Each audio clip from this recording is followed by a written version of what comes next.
What is up, Jets fans? Good to see everybody, whether you're watching live or you're watching on the replay. I appreciate you being here at the Midnight Mike Show. Make sure to hit that thumbs up because we're going to have another fun Saturday night, which includes some Jets talk, which includes some top 5 sports moments. We'll get into that. And, of course, we are going to end it with the feud. How can you not like ending a show with the feud? No more voting. If I do another game show on a broadcast, it's going to be on Midnight Mike's. Midnight Mike's. I don't even remember what I'm calling it anymore. Jesus Christ, my mind is just shot. Wayback Machine, Midnight Mike's Wayback Machine, which did okay. The first episode did okay, and the good thing about those episodes is I will timestamp everything I do in the episode in the pinned comment below, so that you don't have to. If there's stuff you want to check out, stuff you don't want to check out, you could go and you could just click on that. But tonight, folks, this show is called The Draft Becomes Clear, and it's because I watch plenty of Jets content. I read Jets news and all of that stuff. And I just think at this point, we can all kind of solidify what we're going to be doing at picks 1, or our first pick and our second pick 2, pick 16. And I think that we'll get into it, but I don't think there's much of a debate, whether you're looking at mock drafts, whether you're looking at watching Jets content creators, whether you're reading Jets newsletters or bulletins or whatever. I'm seeing show after show after show of people all saying the same thing now for like 2 or 3 weeks. You understand what I'm saying? We'll get into all that.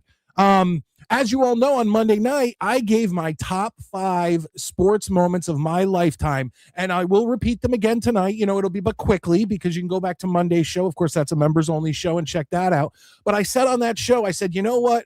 Maybe on Saturday night, we'll get Maddie to give us his. And I think his can be a little bit more interesting than mine, only because my teams, and I'm not, look, I love to brag, I love to whatever, but my teams, i.e. the Devils and the Yankees, have won countless championships. And clearly championships are always going to kind of take a top spot because it's your team winning a championship. And when you compare the Devils in our lifetimes, the Devils and the Yankees, to the Mets and the Rangers, I think there's a better chance that I won't be able to pick. Like if I had to, in my mind, go, okay, here's going to be Maddie's top 5. I feel like I could pick 2, right? I know 2. Maybe I don't. Maybe I'm wrong. But there's 2 that I would, if I was a fan of his teams, that those would be there. So I think that'll be interesting. And of course, like I said, at the end of the show, we do the feud. We have a good time with it. So let's officially start the Midnight Mike Show this Saturday night, coming to you from the Long Island Sound, which, I mean, it seems like spring has sprung, and I am thrilled. Hit the like button, whether you're watching the replay or you're live. Let's get this started.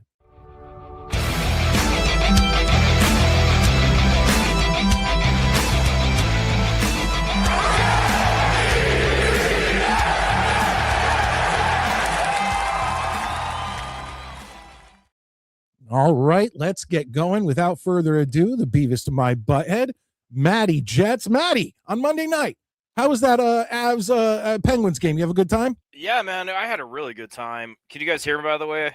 Yeah. Okay. I just bought a brand new, really high-end computer, so I want to make sure everything was installed properly. Seems like your headset is working just fine. Oh, this shit's fucking beautiful.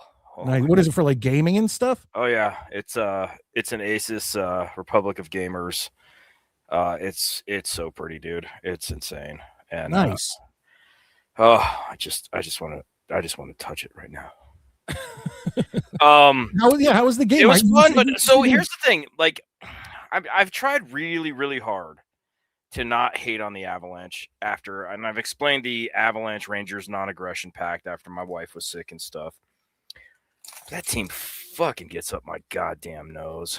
Like, well, of course, them and their fans are going to get. Well, they show up. Like, so Friday or Monday was 30 years of Colorado hockey. Okay, cool.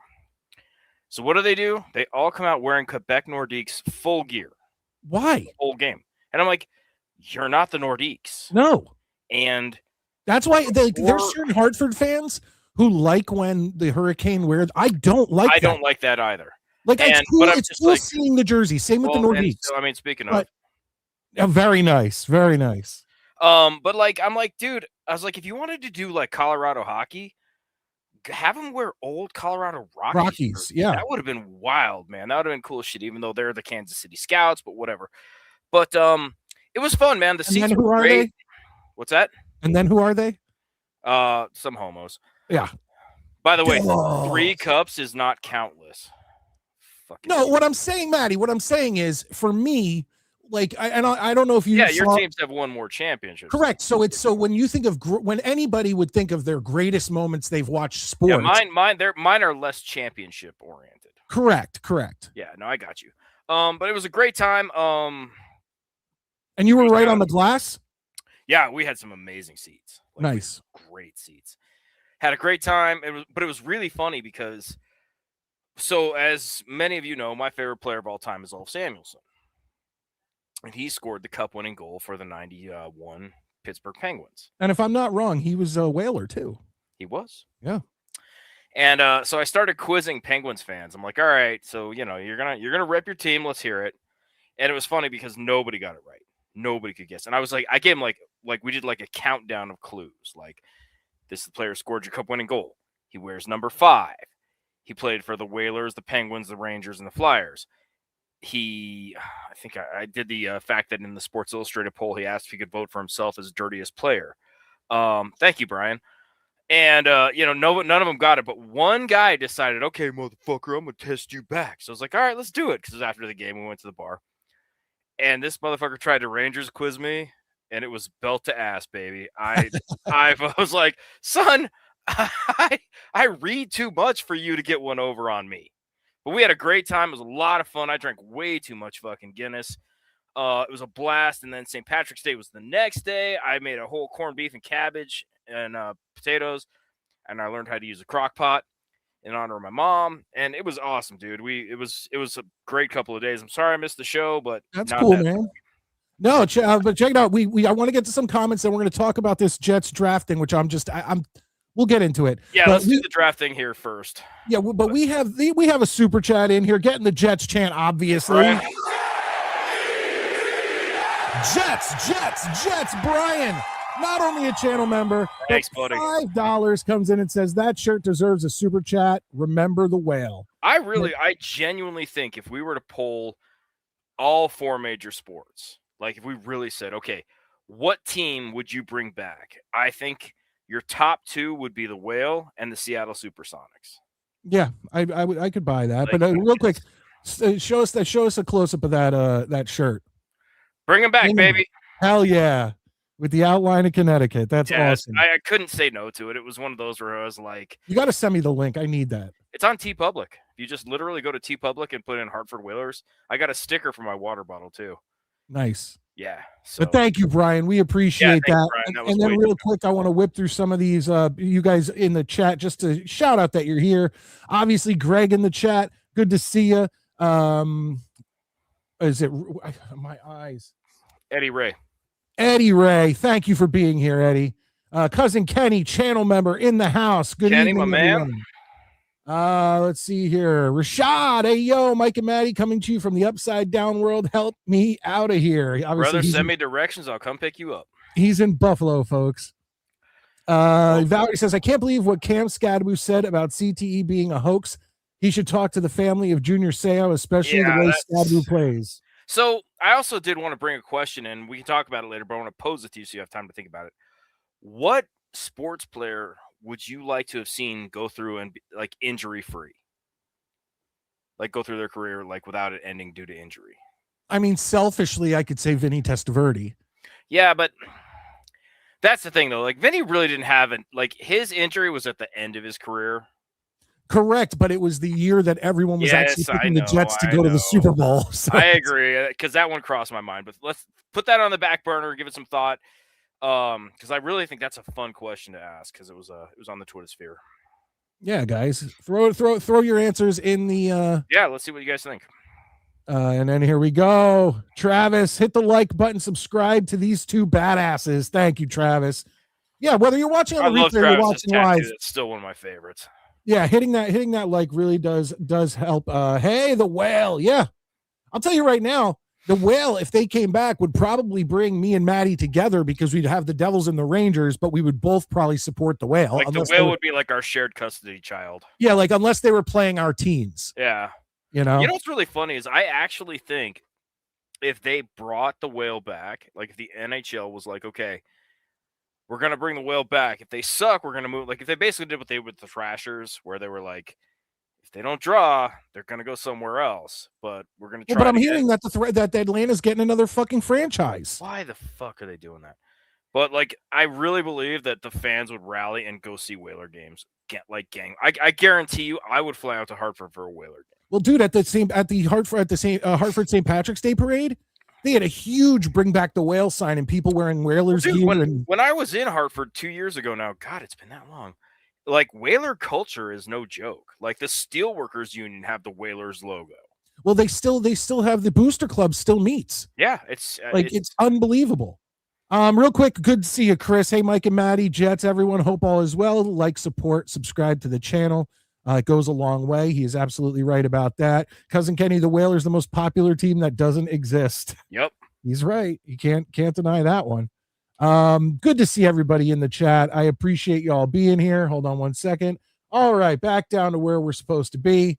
The only problem is you see the logo everywhere. You do. The only problem is that there is going to be a problem with the Hurricane because the Hurricane owned the logo. The Hurricane put out the Whalers merch, and I'm sure they get the proceeds from that merch. I am sure that if the NHL and the NHLPA sat down and kind of put the squeeze on that owner, they could probably buy it off of them. You know? Something would have to be worked out. Yeah, they would make a deal, and honestly, if the Hurricanes owners did not want to come off looking like the bad guy, they would let it go for like $1 and just be like, hey, we're happy to have it back or something. You know, that won't happen. But if they made it amicable and just kind of, weren't dicks about it, it would come out where they would look good doing it too. What is this? GK 2003M comes in and says, question, when is a draft dodger a hero? When he dodges getting drafted by the Jets, a clear dig at hopefully Peyton Manning, I'm assuming. Fuck that mouth-breathing dummy. Joe Willie would have been even more incredible if he had good knees. That's true. Val good one. That's a very good one. Absolutely. Like his whole career would have probably been a lot like I absolutely. Brian says, I was so bummed that the diversion yard goats hat was kind of, I don't know what the is that the when they do the Chio Stay Hartford or whatever? I don't know. I wanted an excuse to buy that. The yard goats merch is awesome. Dude, it's so funny. My brother loves the yard goats and he doesn't even like baseball. Yeah, and they even have on Whalers Day, they have all the Whalers come in and they have instead of the bat in the goat's mouth, it's a hockey stick on the hats. Oh, that's awesome. Yeah, that's so you can actually buy those, which it's really cool. I might have to keep an eye for one of those. The only thing I wish they could do, which once again, because who owns it, I wish they could put the Whalers logo like on the back or on the side, but obviously that would not be a good thing. No, we can't pull that off. Okay, guys, let's talk a little bit about the Jets, and then we're going to get into Maddie's top 5 sports moments that he watched in his lifetime. So it's just getting annoying because every time I tune into a Jets show or a Jets video or I read a Jets article, for the past 2 to 3 weeks, Maddie, it's been exactly the same. Well, yeah, everybody thinks the same thing, and I don't think they're even wrong. Me neither. That's the thing. It's like, can we all agree that it's now clear that the number 2 pick is going to a defensive back, linebacker, edge, something like that, deal. And it's going to go to Reese or Bailey at number 2. So why do we need to keep talking about it?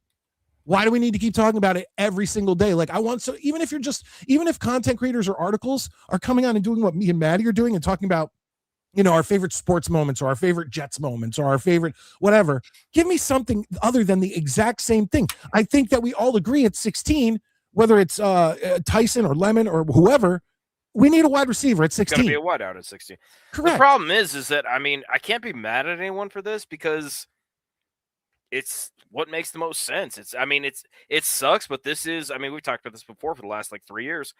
This is the boring time of year, once we've all, the only way the draft is going to be any different than you, me, Jesus, dogs, rhinos, whoever else is picking what's going to happen with the Jets is if for some fucking reason the Raiders don't take Mendoza. Correct. That would throw everything. That's the only thing that's going to, I'm sorry. If you think that's going to happen, believe me, I got a Nigerian prince I want to put you in contact with because it's another thing is this it's not even a controversy because the Jets would be so stupid, but I keep seeing people trying to bring up the content in their content or in their articles. I just saw an article on NFL.com of a guy who mock drafted Ty Simpson at 16 for the Jets. Can we get out of this? Can we stop pretending? He's not even going to be there at 16, I don't think. But even if he is, why would we still need a wideout? Because we all know the Jets are drafting a quarterback in 27. It's been constant, and I think every Jets fan and every article that I've read and all of that all agrees that if we're going to take a quarterback, it would be at the highest, probably pick 44 in the second round. Yeah, we have been repeating the same Ty thing Simpson now. Will not be there at 44. Again, I think Ty Simpson is going to go in the top 15 because there are teams that need quarterbacks and are just going to say fuck it and pull the trigger. Yeah, I agree with that. But if the Jets take Ty Simpson at 16, I think it's going to be like a riot. It's going to be like when the Jets chose Kyle Brady, over Sapp. People are going to be like, what the? Unless they have some free agent that we don't know about, which is impossible because we all know who the free agents are. It's just not going to happen. It sucks in the sense that it's not good content, but this is the reality of it. It's going to be defensive back and edge, whatever. Wide out, and then I think best available at position. Yeah, best available at whatever positions they need to plug. The first pick, it's like the first pick of the second round, so I assume it's like 33. Yeah, I think 33. The only thing that could throw all of this off, you know what? I would say that what I would like to see. Now, I know content creators aren't going to do what we do or what I do and go completely off the rails and talk about horror movies and watch the Family Feud together at the end of a show. I get that not everybody's going to do something go that far off like what we do on the Midnight Mike show. But how about this? How about if you're going to talk about the draft at this point, only do it if we're trading up or down. Because then at least it can create another conversation. It can create a whole. I don't want to hear about how, we're going to take Reese and Bailey. Who do we want to take? Reese or Bailey? Who do we want to take at number 2? It's like, we're getting one of them. That's it. It's like, that's it. There's 6 at 16. We're getting a wide receiver. We get that. Yeah. So if you're going to do mocks, if you're going to talk about the draft and contemplate who we're picking, how about just only doing it if we're trading up or down and we have other picks? So like do a mock draft, accept a weird trade, and then talk about it. I'd be interested in that. That's fine. But like I said, Maddie, it's like, it seems like a constant repetition. Yeah. Of the same thing over and over again. And I want Jets fine, content. That's the thing. I want Jets content. That's the thing. It's fine, but it's the same show, just with a different script, and there's nothing to be done. Honestly, you can't, if you run a YouTube channel or do a show, you can't not do anything for 6 weeks until the draft. You have to, you have to be consistent. The problem is there's not a lot to talk about, so you're just going to keep saying the same shit. I'll say this. Once again, if the Jets took Simpson at 16, they definitely won't trade the 33rd. Yeah, They're not that's very taking true. Simpson at 16. That would be he. Why all of a sudden? Why since the end of the college football season till like a week or two ago was everyone like, yeah, he's not worth a top first round pick, and now all of a sudden people are mocking him up to like 10, 11, 12, 30, or 16. Like, what changed? Well, yeah, I mean, I'm looking at the first round draft pick. Okay, so the Jets have 16. Before them, you got Tampa, Baltimore, the Rams, the Cowboys, the Dolphins, and that's where I think he's going to go. Actually, I think the Dolphins are going to. Yeah, the Dolphins. They're like Dolphins are my money pick. They had a fire sale. I really have. I have no doubt, honestly. Like, if I had disposable income that I really wasn't even worried about, I would 100% bet the Dolphins took Ty Simpson with that pick. They need a quarterback, and why not? They know next year is going to suck, so if Ty Simpson doesn't pan out, they're going to have a high draft pick next year in a very quarterback-heavy draft. He's not going to be there at 16, and we really don't want him that bad. Again, it's this draft pick burning a hole in your pocket shit. The only thing I could think of, though, Maddie, now that I'm thinking about it with the Dolphins is they are literally like saying to everybody, we're tanking next season. They got rid of everybody, okay? Waddle, Hill, Chubb, Tua. I mean, everybody just gone, right? So maybe they're looking like next season we're going to have the number 1 pick. So maybe they don't take Simpson, because what would be the point of taking Simpson than tanking the entire season to get the number 1 pick? Because they may find a diamond in the rough. And if it doesn't work, you can trade Simpson at the next draft. I think this was a smart move, Joey. I think bringing back Demario Davis is one of the smartest things the Jets did. And it's because ever since we lost C.J. Mosley, we need a veteran leader on that defense who can call plays, who can call things out on the field. And he's going to be our C.J. Mosley this year. So this was a great move. Like, I think he's going to be like a captain on our defense. Yeah, I got no problem with that. But yeah, sorry, the draft's kind of a done deal for the Jets right now. It's like, yeah, we have to talk about it because we're a Jet show, but we're not going to tell you any fucking thing new. It's not. I mean, how far out are we actually from the draft? When is a month and a half? Not even that long. It's April 23rd, so basically a month. Okay, so we're a month away from the draft. I don't, unless barring something weird or crazy heading into the draft, I think this is kind of set in stone, guys. And I'm not just talking to you guys as watchers of the show. I'm talking to Jets content creators, Jets beat writers, Jets everything. It's like edge linebacker at 2, wide receiver at 16. At 16, it's done. Like, yeah. Best possible player, maybe. Yeah, best possible player at barring a tight end. I don't think we need a tight end. No, but I mean, that's what I mean. Like, in positions we need, it's going to be best available player. Yeah, and Valerie's right. That's the way it should be. And every Jet show, and I'm not putting down these Jet shows. It's we're not bad mouthing. I want to be able to watch Jets content and hear something that I haven't heard over and over again. It's kind of like when a big news event happens. Yeah, every fucking channel is covering it because that's what the coverage is. That's the story. Same thing.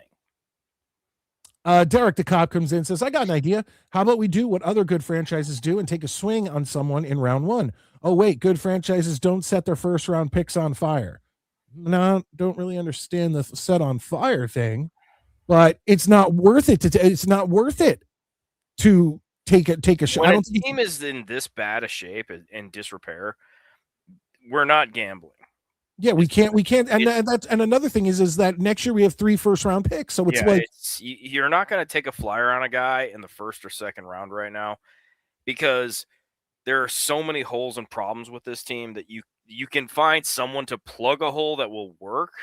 Versus, if you had a good season and you got like the 14th pick or the 18th pick because you traded up or got something, then it's like, okay, we can gamble a little bit because our quarterback situation isn't a nightmare.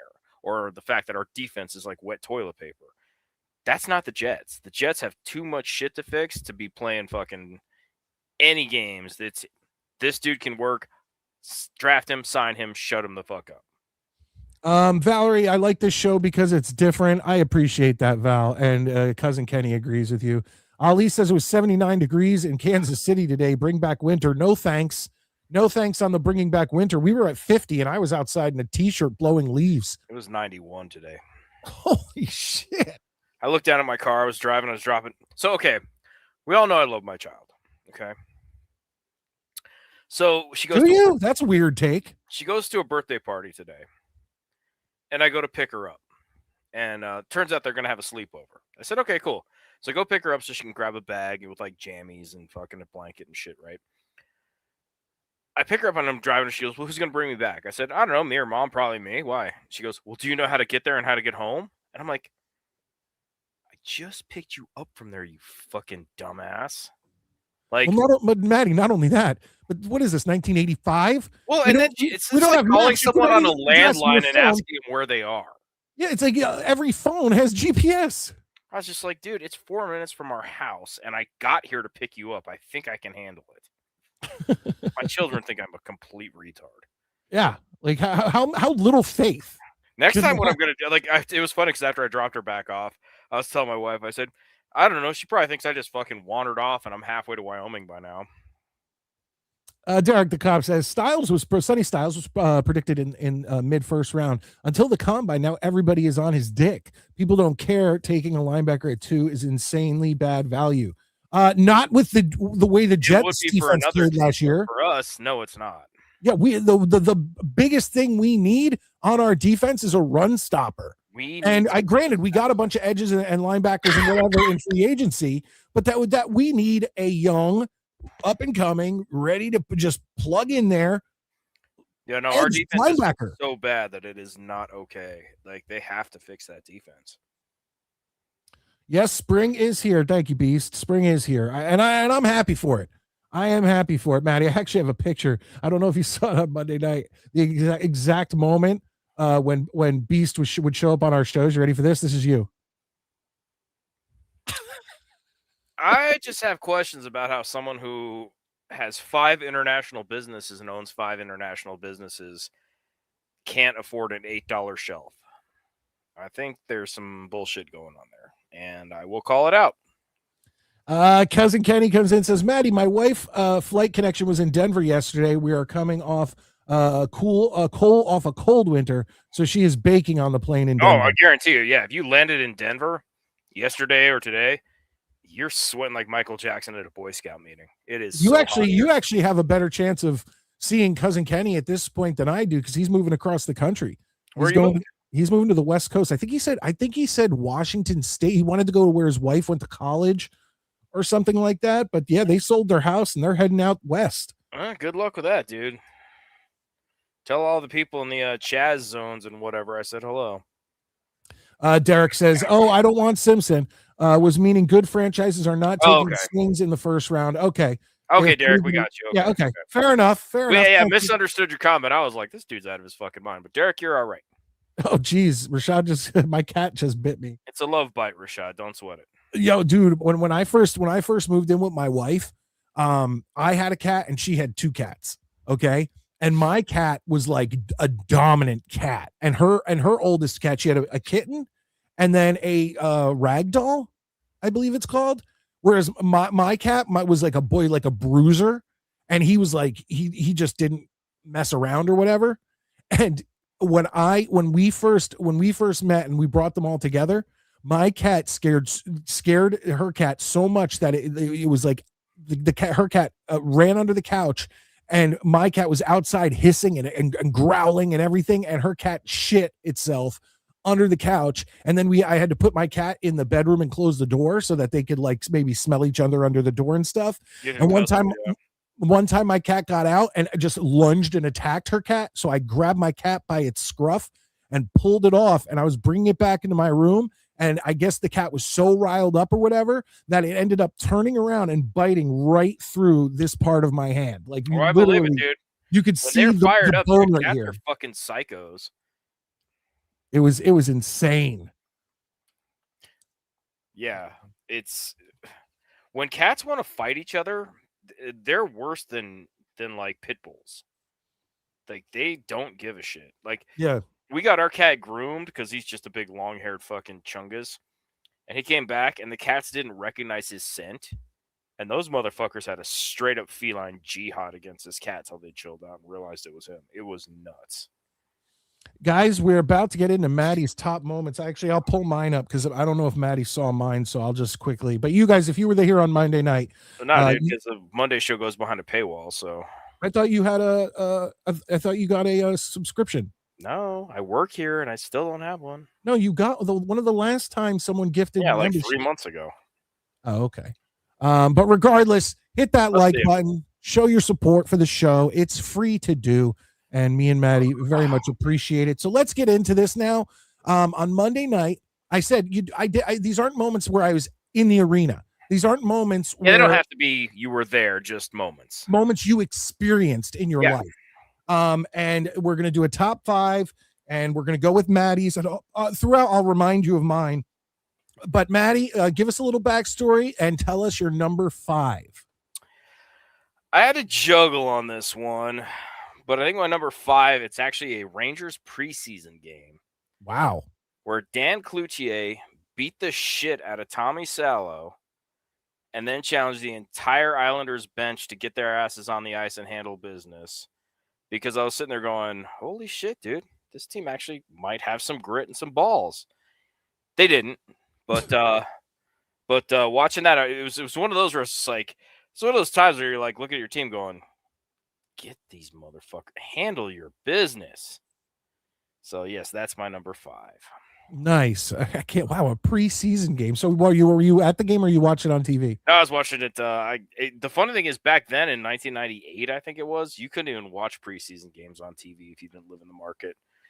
So I ended up just catching the whole thing on Sports Center and then later on YouTube and stuff like that. But like that day, like it made Sports Center. Like they were like, we can't talk about this enough. So nice. Just to remind everybody, my number 5 was the only Jets moment that made it on my top 5, and it was the 2010 AFC divisional playoff game in Foxborough versus the Patriots. I said I understand that, like if that in my 40 years plus of being a Jets fan is my number 1 Jets moment. I understand how people from other teams could see how pathetic the Jets are, but it's the truth. We are. So a divisional playoff win against one of our most hated rivals in their house that was huge for me. Like I just remember being so goddamn happy that day.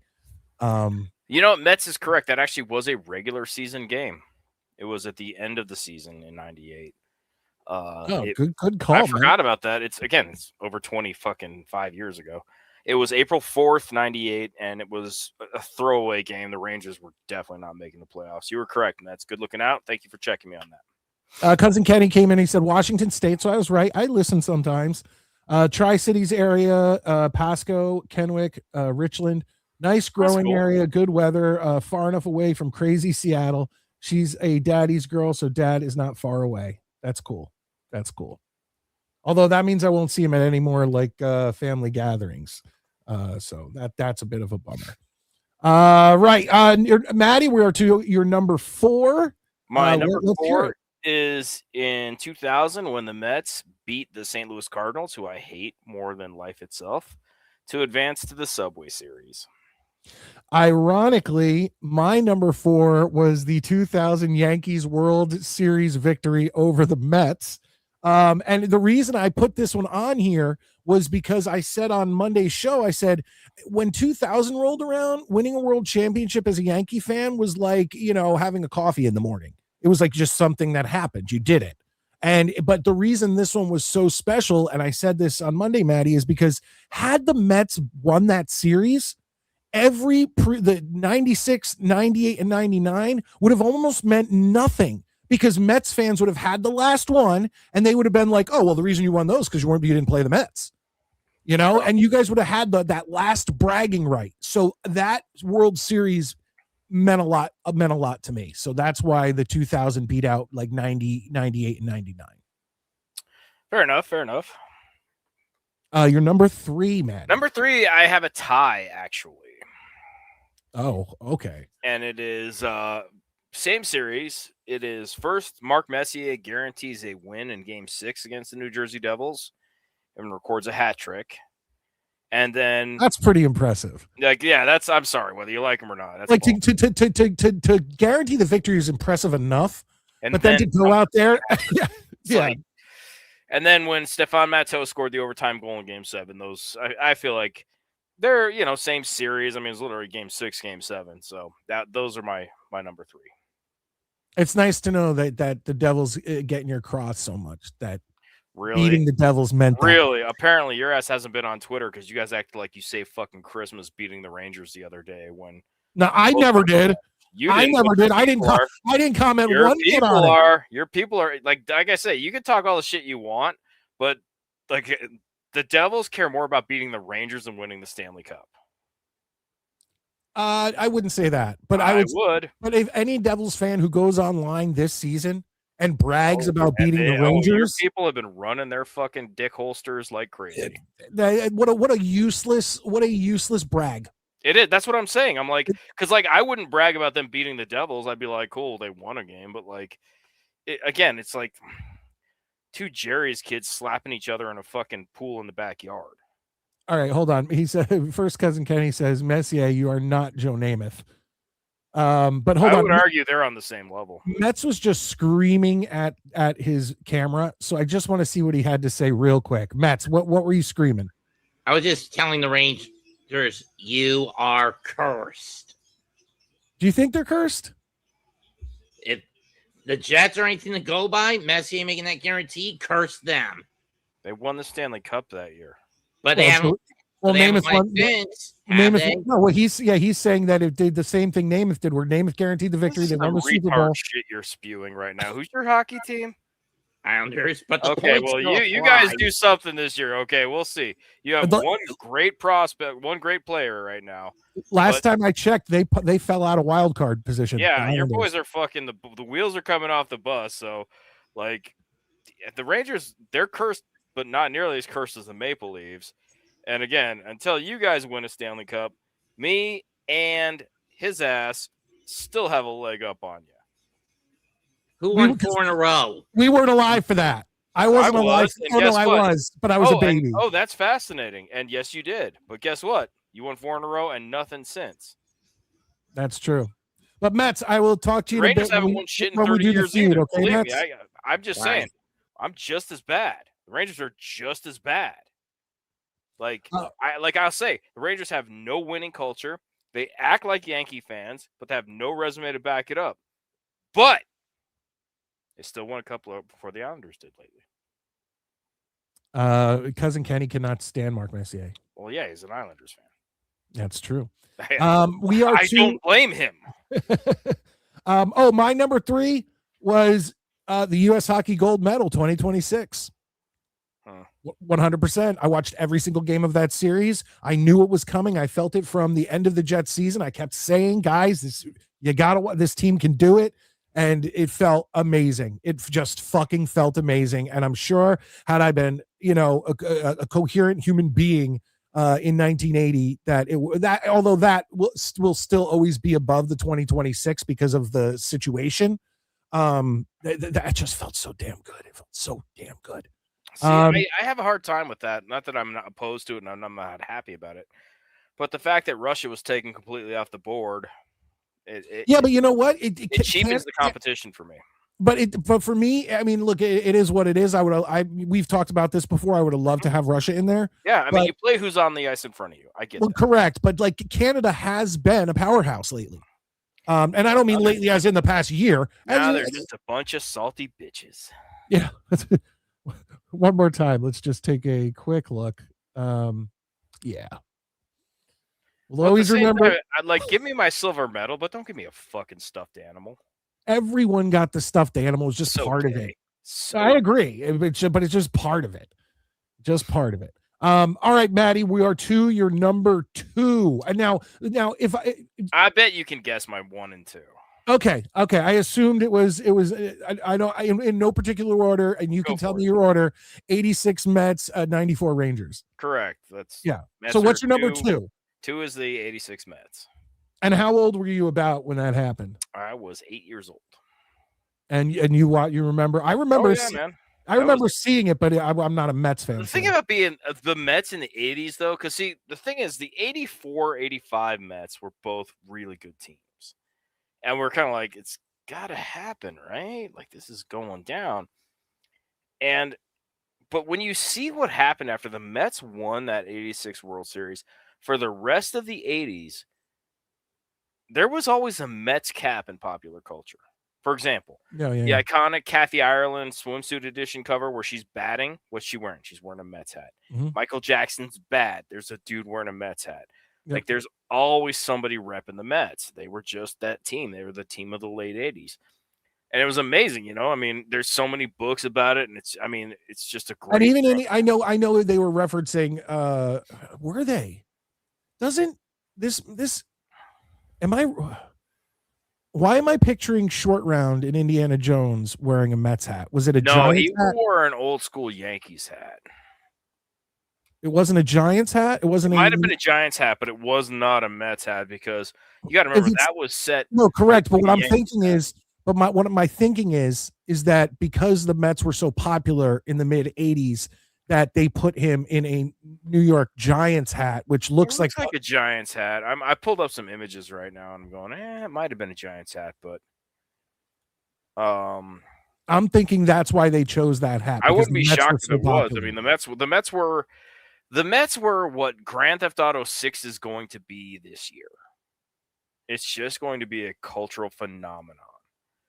And it was amazing. You know, I mean, like I say, any gang member you had in the 80s, I guarantee you, if we go back and watch like Electric Boogaloo or Breakin' 1, we'll find somebody wearing a Mets hat. Breakin' 2 was Electric Boogaloo, right? Okay. Yeah.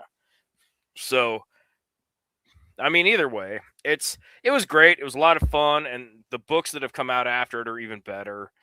And then, number one, Rangers. I mean, wait. I know. Just no one cares. They already saw your shit.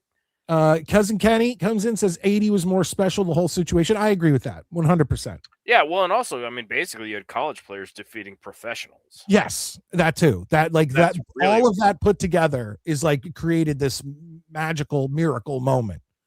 So it is what it is. Yep, silver for Canada. The Mets team that Mets team should have won a couple championships. I agree, but cocaine had other plans.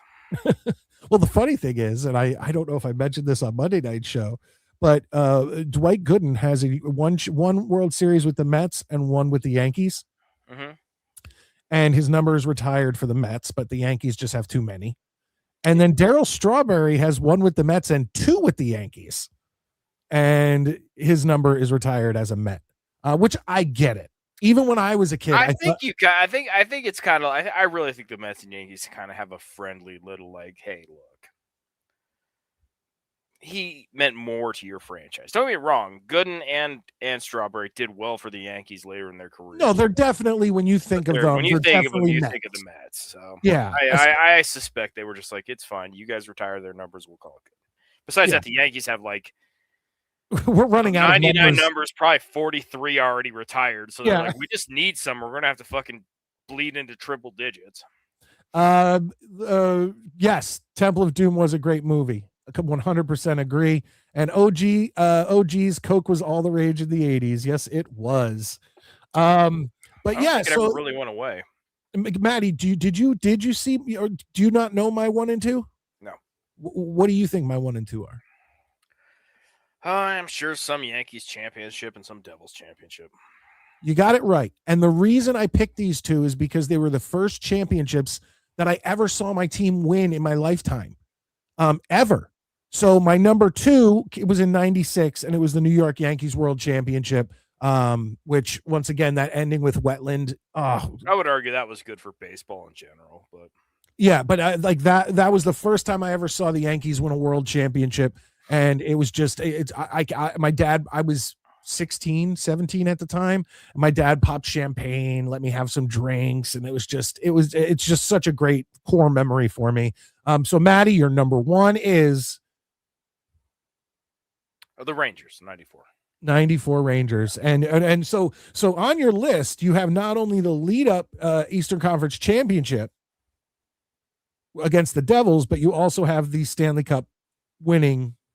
Yeah. And my number one was the 1995 New Jersey Devils Stanley Cup, and the only reason that is higher than the Yankees is because it came first.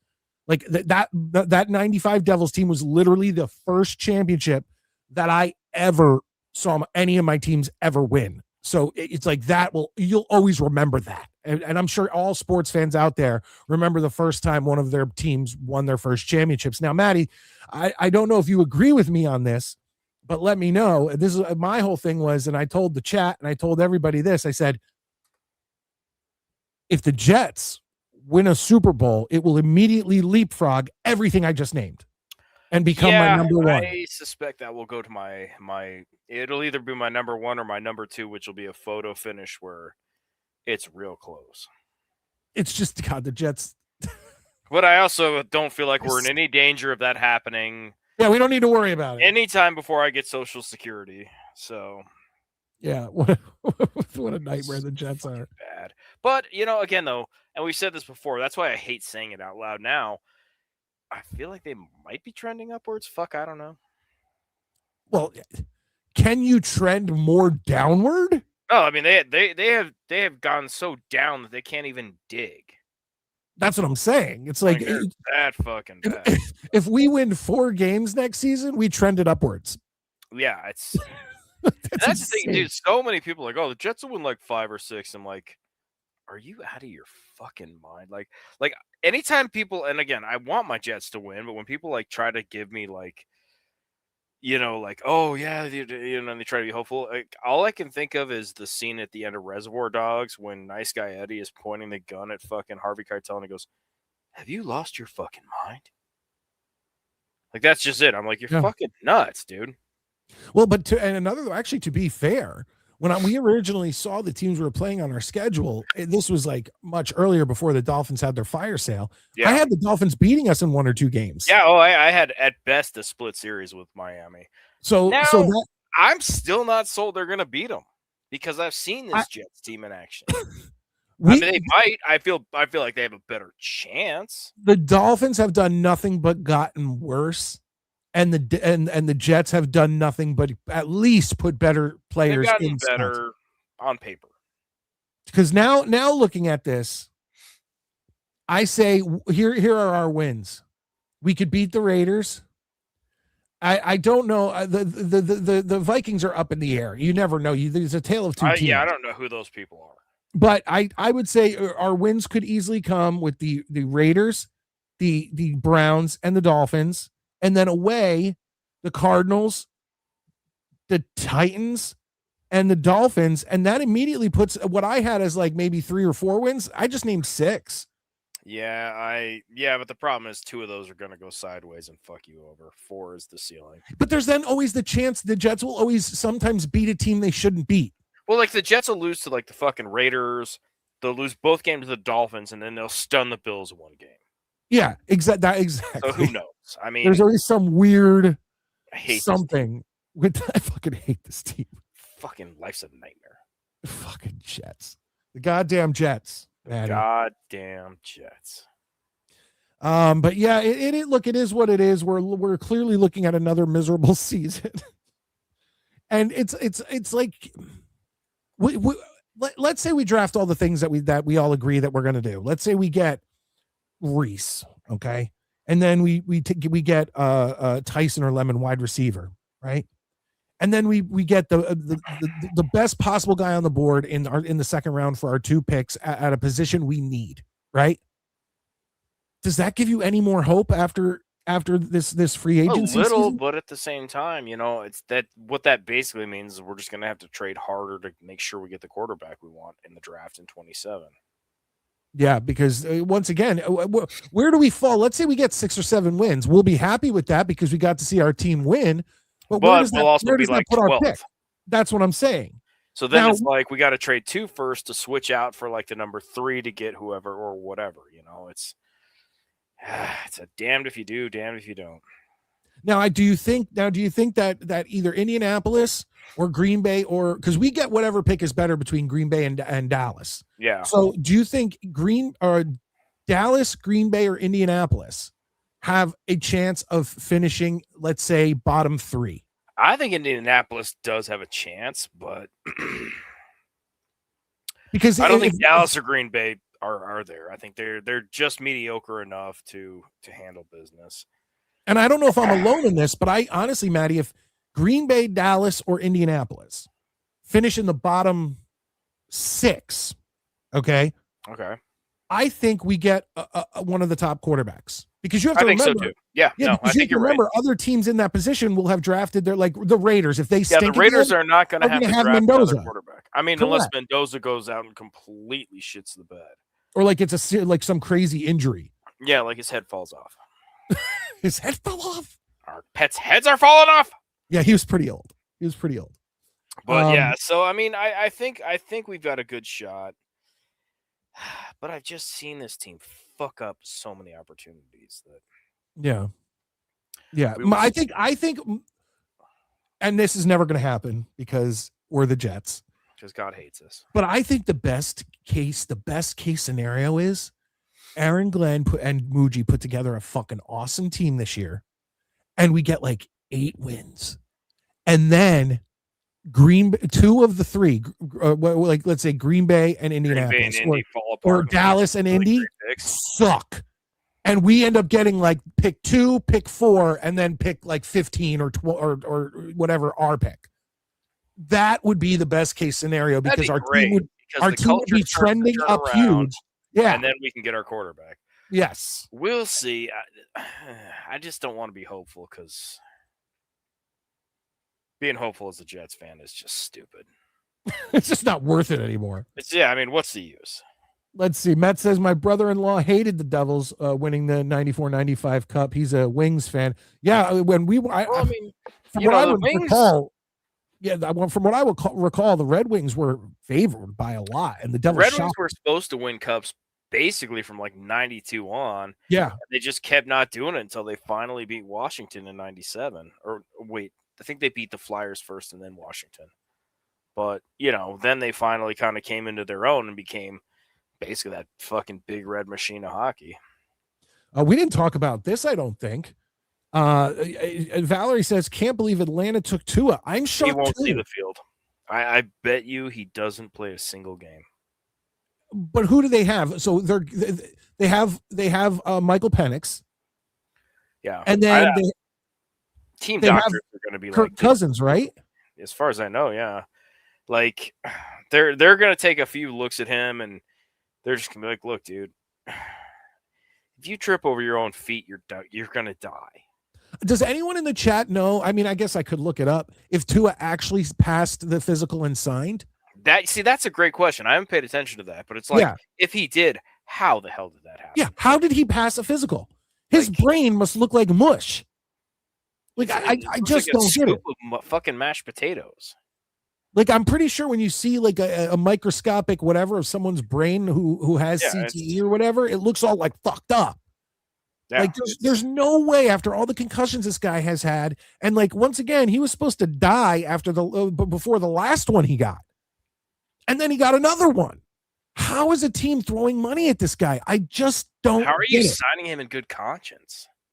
Now I know the Falcons didn't pick up. I know the Dolphins are eating like pretty much that whole. The Dolphins. Did you see that the Dolphins like why is the dead cap money? $99 million. No, it was like $100 and something million. Just Tua was 99. Yeah, I think it was like 100 and like what was it? Somebody put in the chat what the dead cap money is that the Dolphins are eating this year. It's fucking insane. They just don't give a fuck. Robert Saleh will coach the game of his life against the Jets, which might be the only win for probably. Could you imagine? Could you fucking imagine he comes in? I won't even care.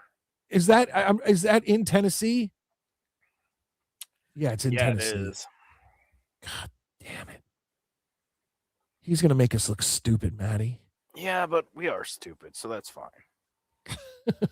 Like, it sucks, but it is the way it is. Like, this Jets team, this year is just going to be hey, there's a little bright spot there, and they still lost the game.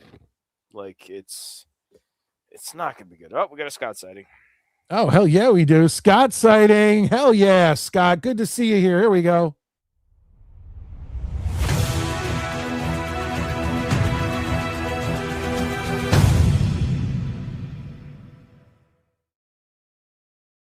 And of course, Scott always comes in with the intelligent comments. Dolphins fans eat dick. My man speaks the truth. He does. I can't argue with that. Maddie being a realist. I think we're all being realists at this point. I mean, honestly, if you're under the age of 12 and you're going out there saying the Jets are going to kick ass next year, fine, because you're a kid. You know, you just root for happiness. If you know your asshole from your elbow about football, like, yeah, we're trending upwards, but again, like I said, Maddie, my dream scenario, and once again, how sad is this? My dream scenario is that the Jets get 8 wins. Yeah, it's like that's the dream. Okay, yeah, like, it's a lovely dream, but that's exactly what it is, you know. And we all know it, and that's the thing. Like, I honestly feel like Jets fans next year are going to be like when you see them, like the New York Jokes and all those guys. I think we're going to be the most indifferent fans in the universe. Like, Jets go out, get their teeth stomped in by Buffalo, or so let's go with Buffalo. It's be like, yeah, we know, and yeah, like, we're not going to be mad. Oh, I'm still going to be pissed. That's the worst. Well, I mean, we're going to be pissed in the sense of like on principle, but in general, it's not like we went into this game going. No, because Maddie, you know what's going to happen? They're going to find new ways, as always, to frustrate us. So it's going to be like we're beating Buffalo in the fourth quarter by 2 touchdowns, and then Josh Allen comes back in the last 3 minutes of the game and takes the lead and beats us. Like, that's the kind of thing the Jets do to us. Penalties or something, but you know, we'll see. Again, I have the only like hot take, and I don't know how hot this take is. My only pseudo hot take is that I think Aaron Glenn's job is safe and guaranteed by Woody Johnson for next season.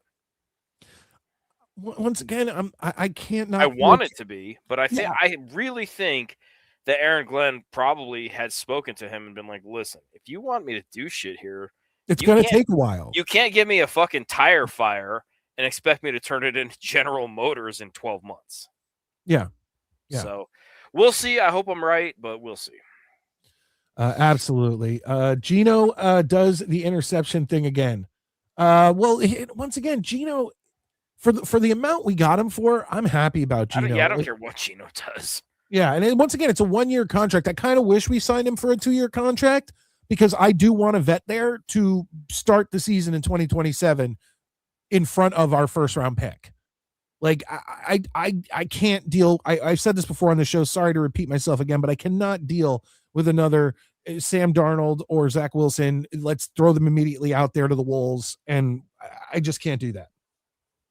Because regardless, whoever we pick next year, we throw them out to the wolves, and it's going to fuck them up, and then they're either going to continue necessarily. They're either going to go through and continue to be a complete shit show because like Zach Wilson, or they're going to come back to bite us 8 years later like Sam Darnold. No, and I'll tell you why. I think you might be wrong on this. I agree with what you're thinking.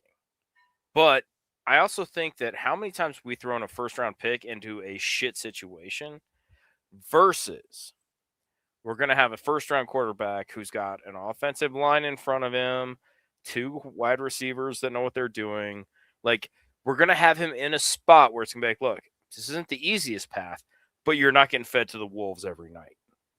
Yeah, so, that's what I want to see from this draft is show me that you're putting into place a spot where you can take, you know, your crown jewel, set it down and go, yeah, it's not always going to be great, but you're not going to have less than 1.5 seconds to get rid of the ball every time. Because let's be honest, that's about what Zach Wilson had. I agree with that. He didn't So have he didn't have like the offensive line that Gino's yeah, going to go in with and this year. that's what I'm saying is when you have a good system, a setup in place where you can throw a rookie in there and go, look, kid, we don't expect you to fucking win the Super Bowl, but you're gonna have the opportunity. You're Now, going to have a couple seconds to throw the yeah, ball. and again, I don't think I Zach mean, think Wilson about was it. a great Think about quarterback to begin with. well, think about But last season. Justin Fields was running around for 10 minutes before he threw the yeah, ball every so play. really a good quarterback should be able to make shit happen with that. Correct. So, and like Valerie said, Zach was shit to begin with.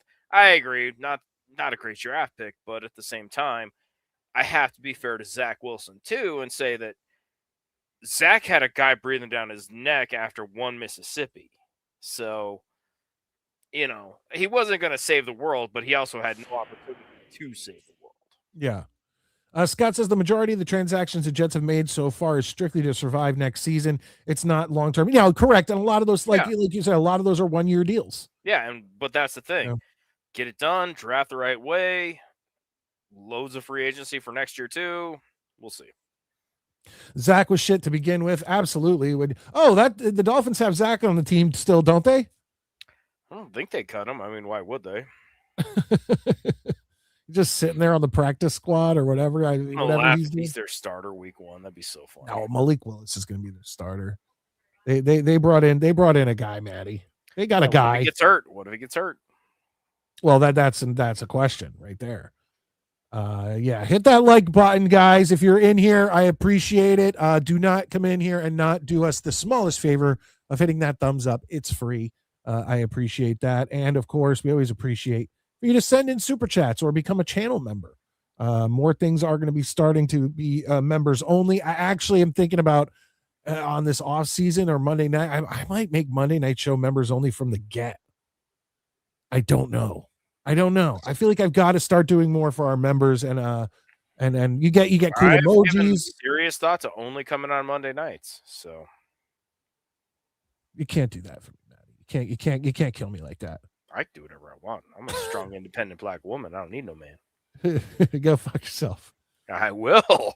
Oh, the Finns cut Zach. Oh, they did cut him. Okay. So somebody will pick him up. You think? Yeah, somebody will pick his ass up.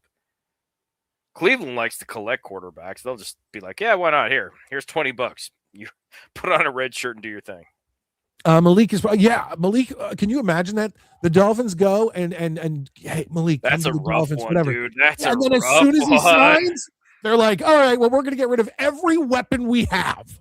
How about that? Like, what the fuck? That guy is like, you are gonna throw to dudes who don't even know how to spell their own name. That's fucking crazy. Just trying to see here. And when is that movie coming out, Maddie? That you wanted to see, that horror movie? Which one? Ready or Not 2? Yeah, is Sarah Michelle Gellar in that? Yeah, it was on Friday. It came out. Oh, okay. So I'm thinking tomorrow. I might make tomorrow like a movie day. So I was trying to get shit done today. I started watching that movie. I don't know how many of you guys have seen that movie, Fury, with Brad Pitt, that war movie. Dude, it's on Netflix. Holy shit! I was almost late to the show because I wanted to finish watching it. No, I was watching on Netflix. I was watching that documentary, The Toys That Made Us. I haven't seen that one.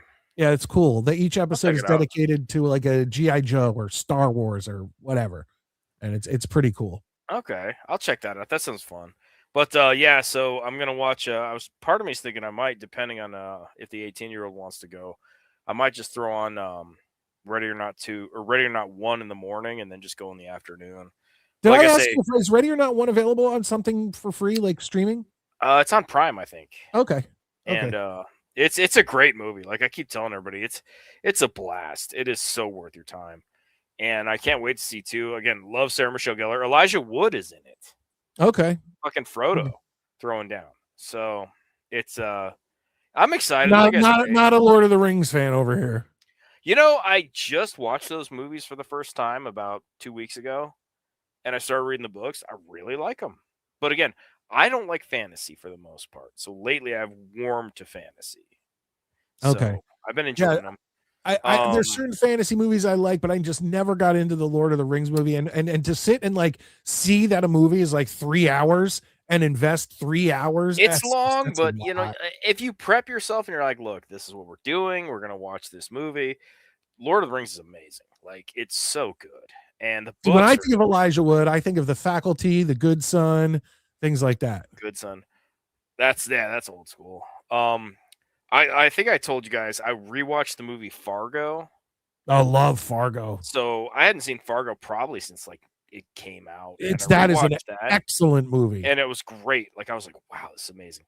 But the TV show, the first season at least.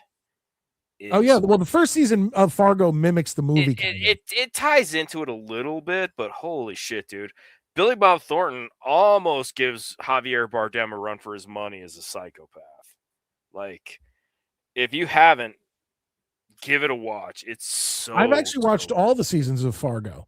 I'm watching season 2 right now, and it doesn't have me as in love with it. Keep going. Yeah, I'll keep going. I'm not gonna stop. I mean, it's good. I'm like, it's still better than True Detective season 2, but that's not saying much. I mean, I could fucking go pee on a newspaper and it would be better than that. But yeah, dude, there's so much to watch right now. I'm doing an absolutely fabulous rewatch. I fucking love Ab Fab, dude. That shit is so real fun. quick. Good to see you, Party, with Peg and Artie. Good to see you, Party. Will you consider us legends? I don't know about that, but I'll take the compliment. Yeah, I appreciate you. 100%.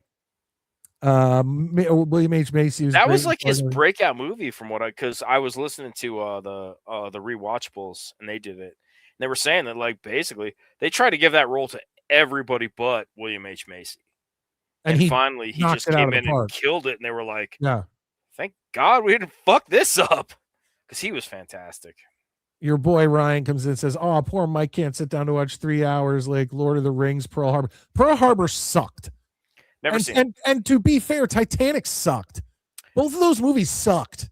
Like the only thing that was good about Titanic was I will give James Cameron that the way he built the Titanic and the sets and all that stuff was outstanding. Other than that, those movies were just about whores who cheated on their husbands and or boyfriends or whatever. And we're supposed to fall in love with them and like this love story. It was just movies about dirty whores. Like I don't need that. I don't need that shit. I never saw Pearl Harbor, so I can't speak on Is Lord of the Rings about whores too? No, but I mean you could probably keep an eye out for some. I'm sure there's like some extras. Real quick, Lord of the Rings is really good though. I'm sorry, but Lord of the Rings is great. Real quick, we got someone coming in. He's a member of the Midnight Mike Show family tree. I don't know how much time he has, so we're going to pop him in here. Ladies and gentlemen, Honest Abe. What's up, Abe? Hey, Abe. Back from the home studio of the car. Maybe you should get a mic and headphones in the car. Honestly, Mike, you've had worse ideas. It's not the worst. I think you should just rent a storage container and just put shit in there. Dude, we were I was at a vehicle auction this week and they're auctioning off an RV. I was like, dude, I should get this and just turn it into like you could do total Breaking Bad style fucking podcasting. Yeah. If I had a place to store it, I think that's a fucking great idea. So what's up, Abe? What do you got to talk about? Are you going to tell us we should take a linebacker or edge at 2 and a wide receiver at 16 and best available at with 33 and 44? I mean, probably. Shit. That's the general fucking idea. Yeah, that's what this whole show is about. How every Jet show for the past 3 weeks has said the exact same thing, and it's like, what the fuck? It's like, well, so here's the thing, right? We're not in a position. There aren't going to be any quarterbacks available. Parking spot, sweet. All right, but I'm gonna go grab a beer. But even if Ty Simpson is available, do we want him? No, I don't want Ty Simpson. Correct. I don't want Ty Simpson. I think positionally, like there aren't any quarterbacks that you want to take number 2 overall.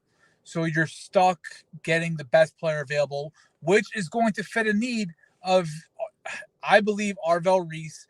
He can fit the inside line in the 3-4 and inside linebacker. He can fit a 3-4 edge. He's such a unique skill set that it fits your defense perfectly. I think this draft is stacked with receivers, which this team needs desperately. Yep.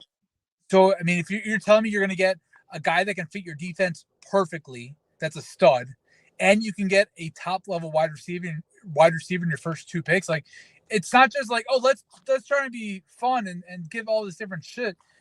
like it's a realistic, not only a realistic possibility for that to happen, but it's a logical outcome.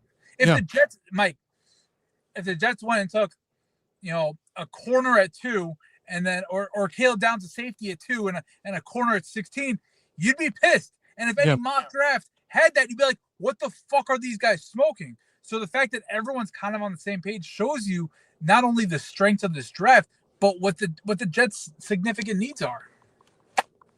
No, that's what I'm saying. It's like not only does has every show for the past 3 weeks said we're taking an edge or a linebacker at 2 and a wide receiver, but they all have this pretty much the same guys. It's like Reese or Bailey at 2, and then you have like Tyson or Lemon at 16.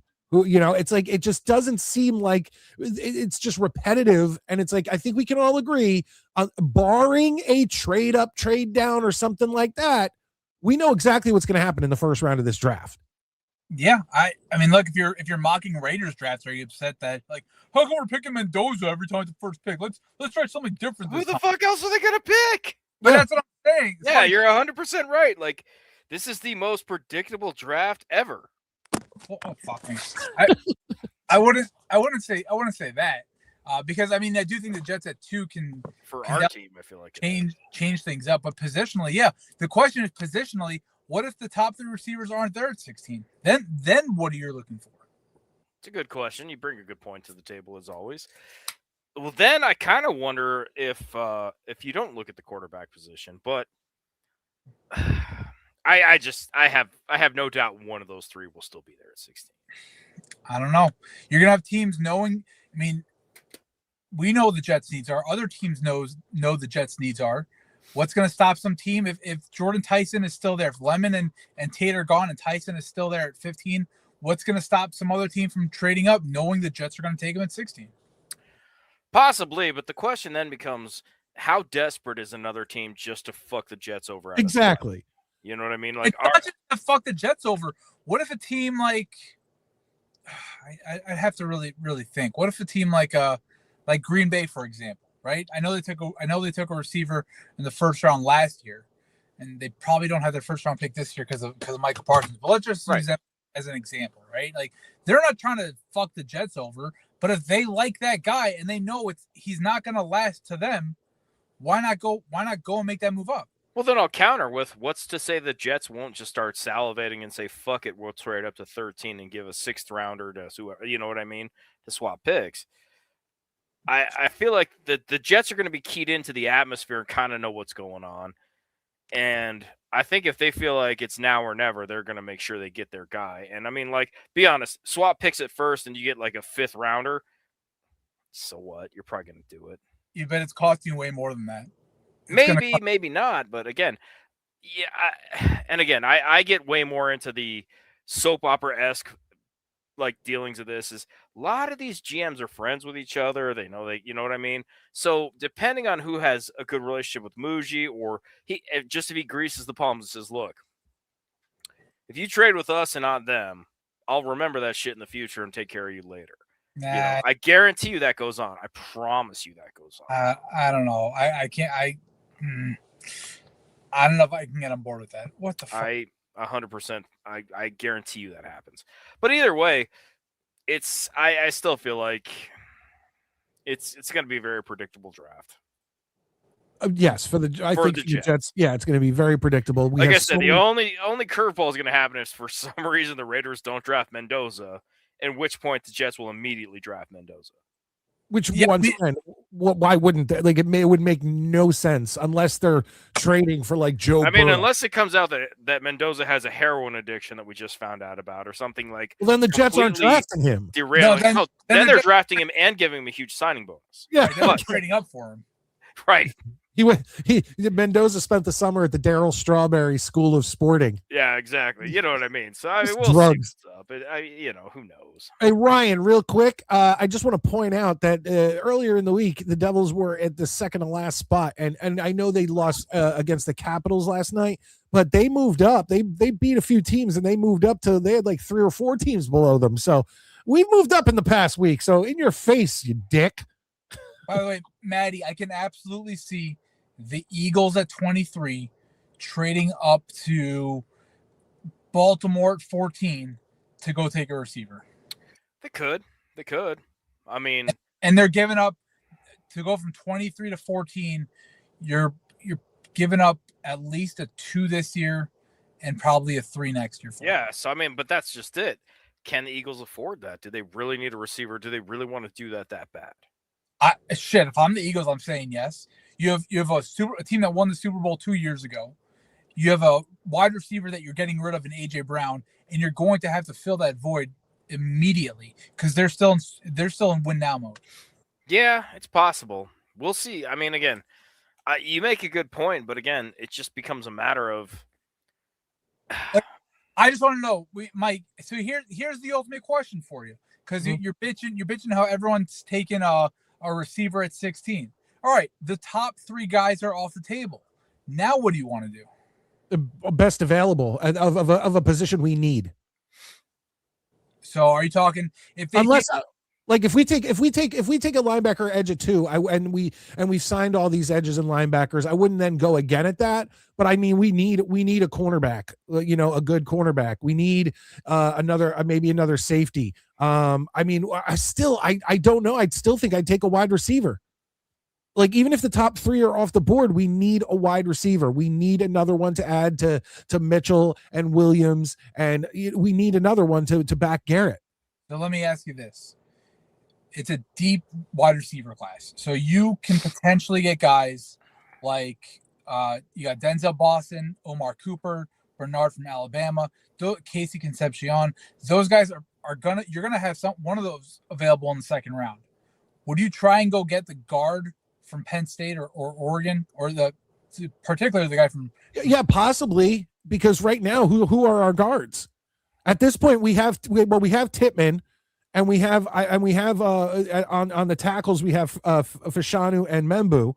But what are we doing? We lost. We lost. Who else did we lose? We lost Simpson. We lost AVT.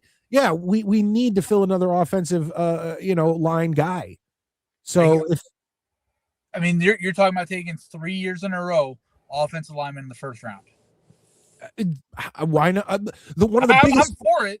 Yeah, one of the biggest problems that we have had prior to last season, when they gave Justin Fields literally 15 minutes per snap to throw the ball, but he's running around like a chicken with his head cut off. One of our biggest problems with Tim Boyle and Cook, or not Tim Boyle and Zach Wilson and Trevor Siemian and all these guys, is that we didn't have a full-on built offensive line to protect him. Now, granted, a lot of injuries had happened and things like that, but that was a big problem during that Robert Saleh regime, is that our offensive line was not good enough and couldn't stay healthy.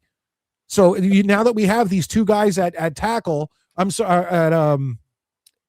tackle, and then we have Tippmann, who could play center or guard. It's like, those are all young guys. Like, those are all very young guys.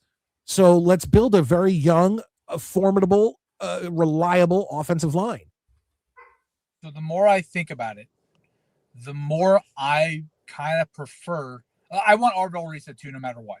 Like, I've said it for a long time. That's my absolute guy. I think that guy's an absolute. Yeah, I agree with that.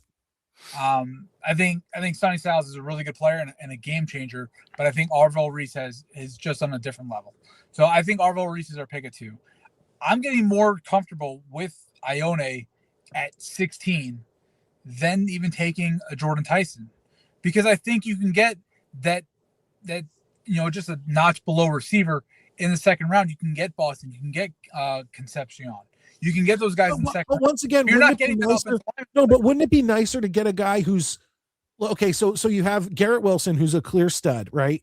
And then after that, you have unproven A.D. Mitchell and Isaiah Williams, and you have wouldn't you rather have a guy at wide receiver 2 who's closer to Garrett than closer to those guys? Sure, but I think that the drop off between a guy like Jordan Tyson and Denzel Boston isn't that far away. But I said, it's like, wouldn't it be better to have 2 Garretts than 2 A.D. Mitchells? Of course, but wouldn't it be better to have an offensive line that can actually protect who's ever back there?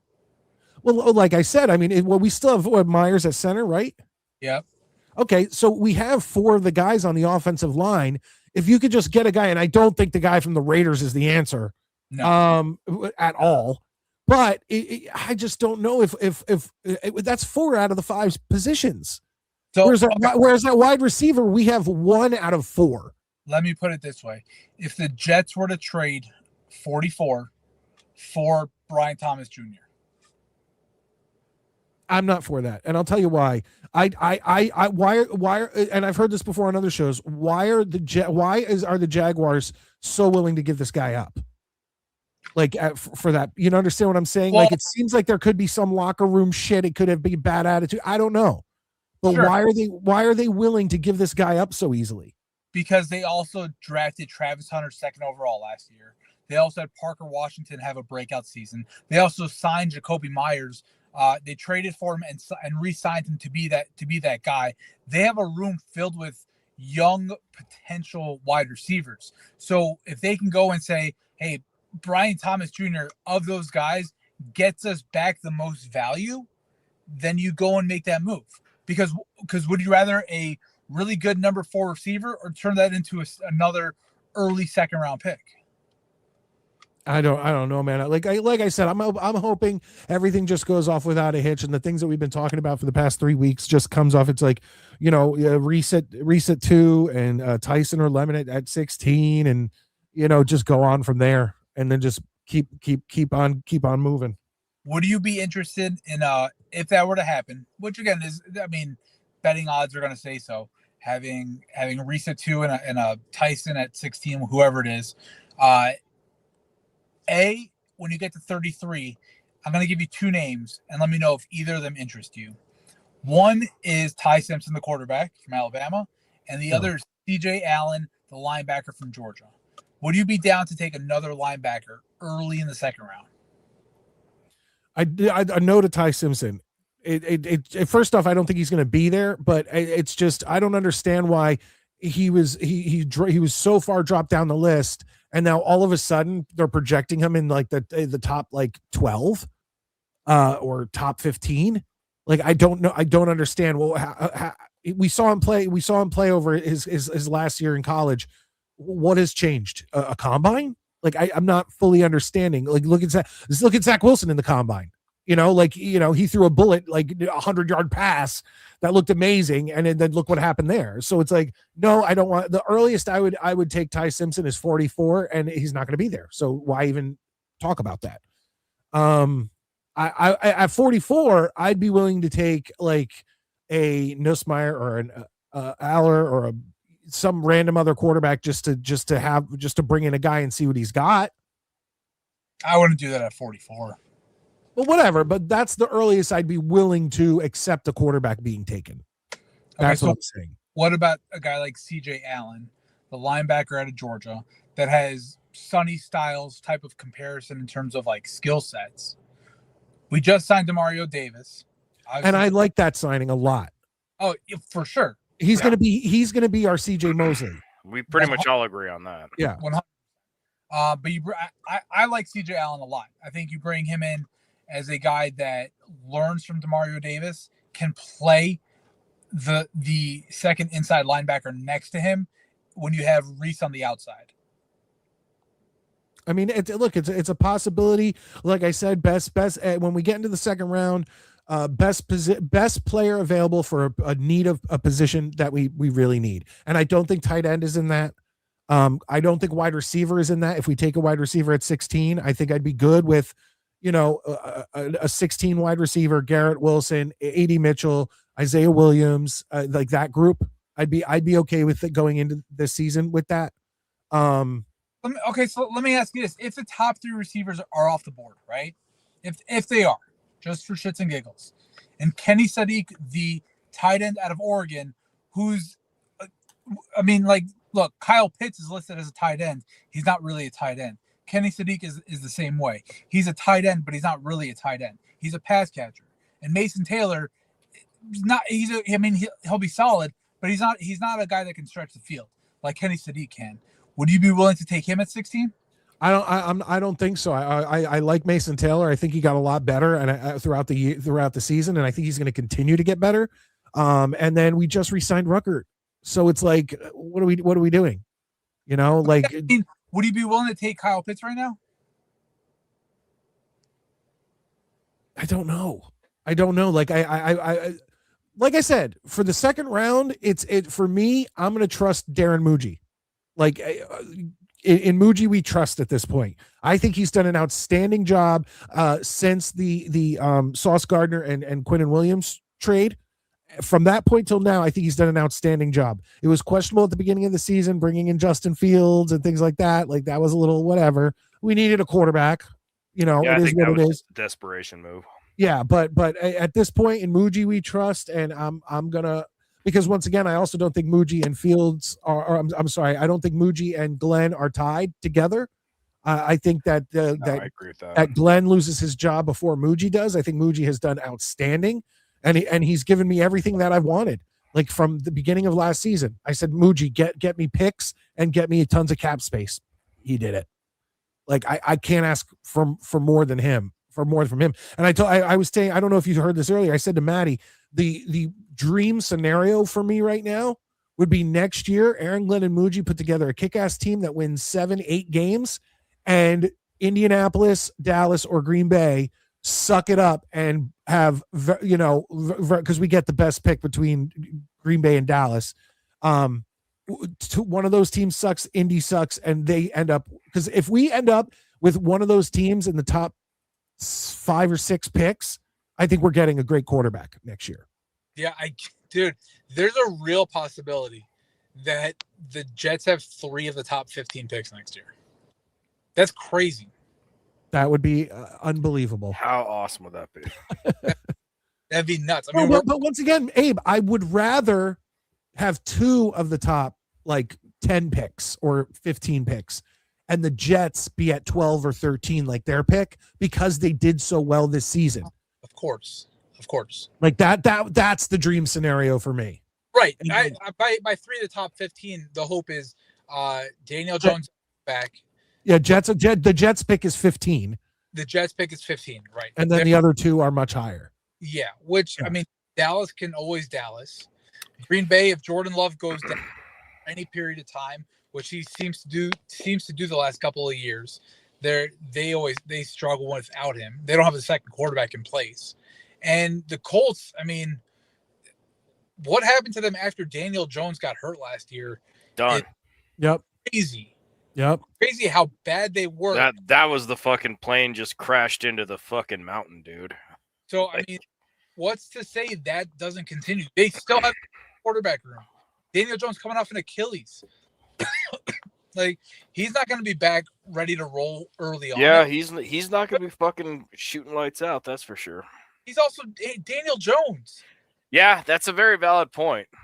You know, people forget you keep talking about this guy like he's goddamn Mahomes. Like, this is Daniel Jones. Yeah. The same guy that got tripped up by the 20-yard line. I just noticed that we are at the hour and a half mark, and I still have to do a whole episode of Family Feud.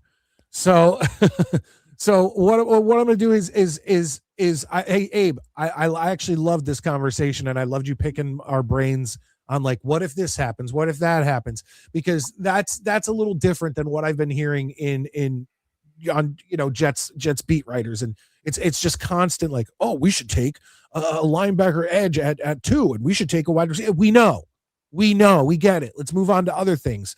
So I definitely appreciate that, Abe, and definitely don't be a stranger. I appreciate you coming in. For sure, buddy. I'll talk to you guys later. Later, All right, bud. have a good one. Maddie, do you have work tonight? No, I'm on vacation this week. Are you doing the feud with us? Or are you heading out? I may. I don't know. I may sit around and watch. I may not have much to contribute. I know that's kind of Metz's deal. So Okay. Well, what do you want to do? Because I was going to bring on Metz and start doing the feud. So it's up to you. I think I'm just gonna watch. But you guys go ahead. Okay. That said, like I said, I was just glad I didn't have to rush out of here tonight, guys. No, me too. That was awesome. And then when I brought in Abe, I was scared. I was like, damn, Maddie's got to go.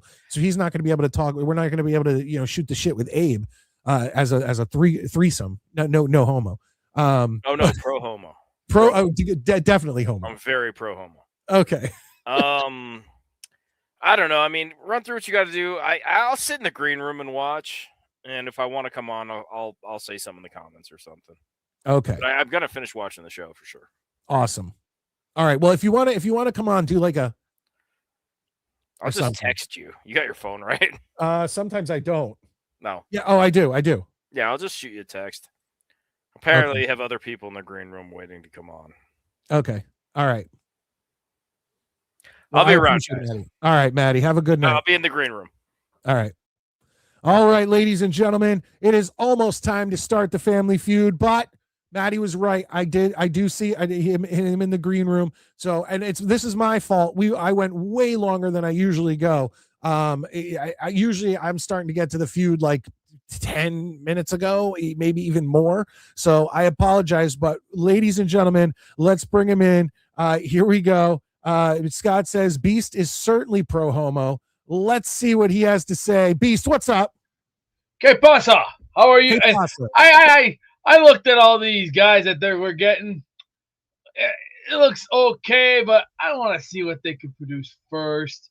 You don't put the cart before the horse. You don't do that. It's like you're trying to cheat by putting steak with sausage first. No, you dumbasses.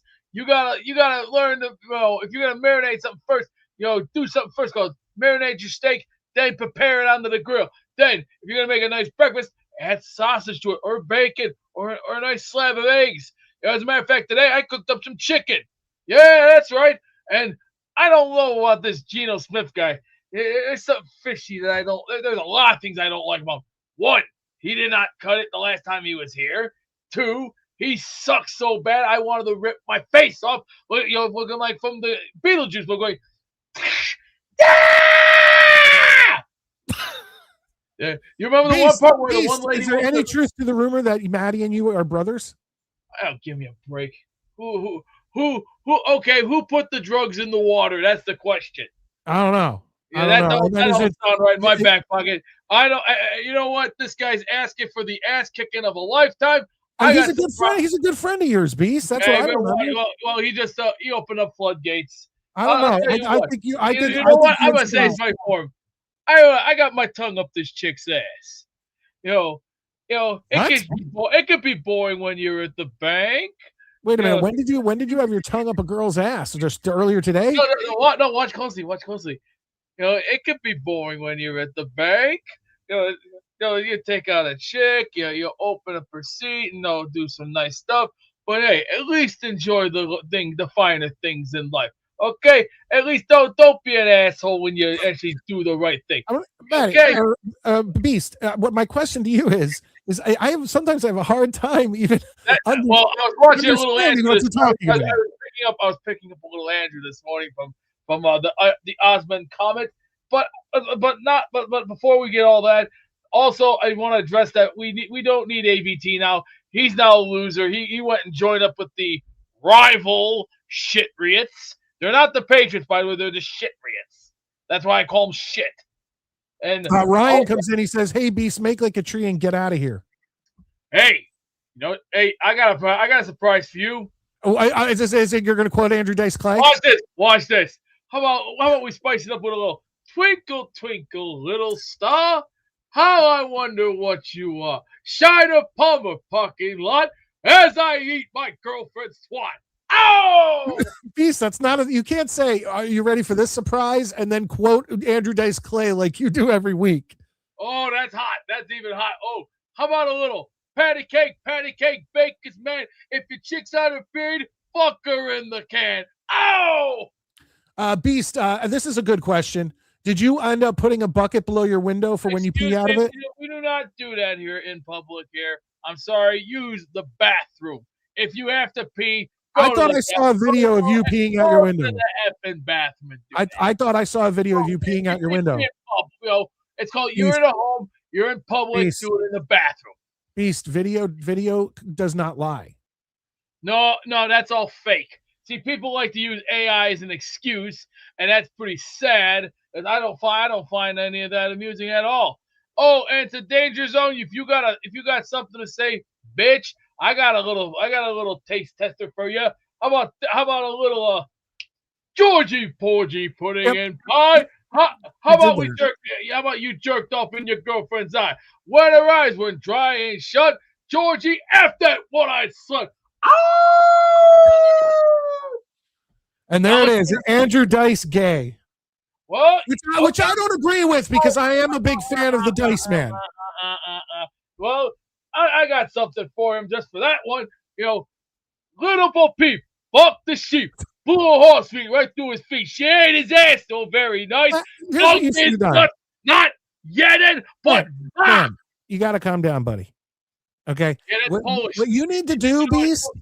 What you need to do, hold on, Beast. What you need to do is have one, because now you quote, let's say 5 or 6 Andrew Dice Clay things a show. So why not pick your favorite one for each show, and then when you get a comment you really don't like, number one. Had to get the heart rate going. I'm already up 150 right now. Still pushing. Are you belching? Nah, I just had something stuck. I just ate a bunch of these. Oh, okay. Haribos. Oh, they're good. Do you usually get things stuck in your throat? Once in a while. Once in a good while. But I'm gonna tell you, we're gonna be just fine. If we do a 5, maybe 6 or 7 wins, let's see where we go first. Because right now, this is gonna be hard to fix. Let's see, we do need another 300-pounder at the offensive line. We need a couple 330-pound guys on the defensive line. You should. Why don't you play offensive line then? My back. I've had problems with my back for a few years because let me just say this: when you move around from state to state to state to state, and then you got to take on other responsibilities. Not as easy as it looks. It's life. It's life as we know it. I mean, it's different now because look how different it is. All right. Nobody goes to the park anymore. Everybody's different. Everybody's on their phone, or they're not, or they're just sitting around going. Oh, I just got in the grave. I just got a DM on my phone from Bobby Beasley. Fuck him. You know what? I'm gonna expose him right now for the fraud that he is. First of all, he never went to Curie Metro High School. That was all lies He sent me a picture. Lying sack of shit. He sent me a picture. Second of all, he never went here. He never graduated from here. He never won class clown or anything else. That was all. I have a yearbook picture right here. Very, very stale-like. Also, Beast, I have a yearbook picture of Bobby Beasley with the principal. I don't think so. It's fake. I'm sorry to tell you, Money Mike. Let me just say this for you, Sonny. Anything that he brings up is very, very a mountain of misinformation. Okay. And also, I can report that to Curie Metro High School because I got friends in high places and I know where to get it. See, I know how to play the game. It's called Screw With Me, and I got friends in high places that could put his ass behind bars for a long time. See, it's called when you play, you pay. All right. Well, the picture I'm seeing. That's the way the world works. It's called you play, you pay. And now, this is the way the world works. This picture is vulgar. I'm sorry. Please get rid of it. We do not. No, I'm not putting it up on screen. Let me putting it up on screen, Beast.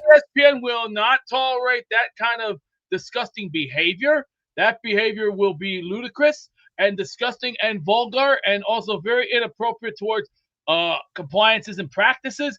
And we are going to keep at a straight tempo. This is football we're talking, not sex. If he has something to say about what he's doing right now, he can go F himself, because I got nothing to say to a low-life imbecile who got locked up for having sex with his woman at a state fair in 2017.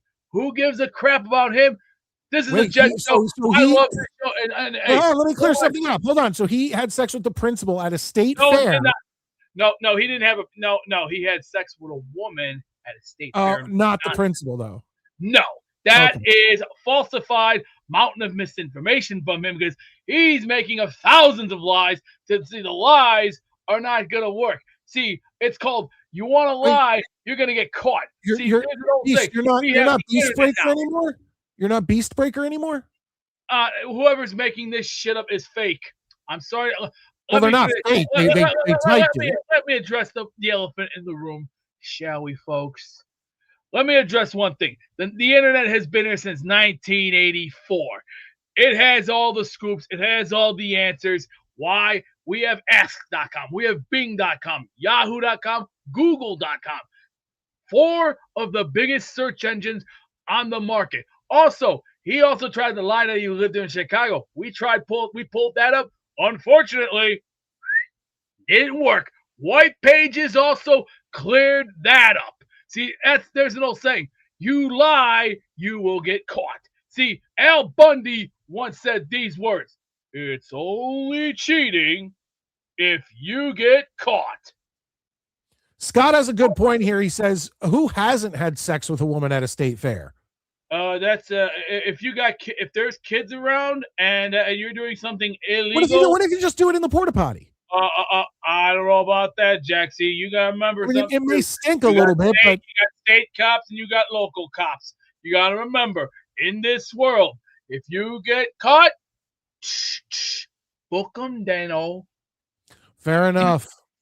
You gotta remember something. See, the rules have changed now. See, the world's not what it used to be. See, let's really look at it.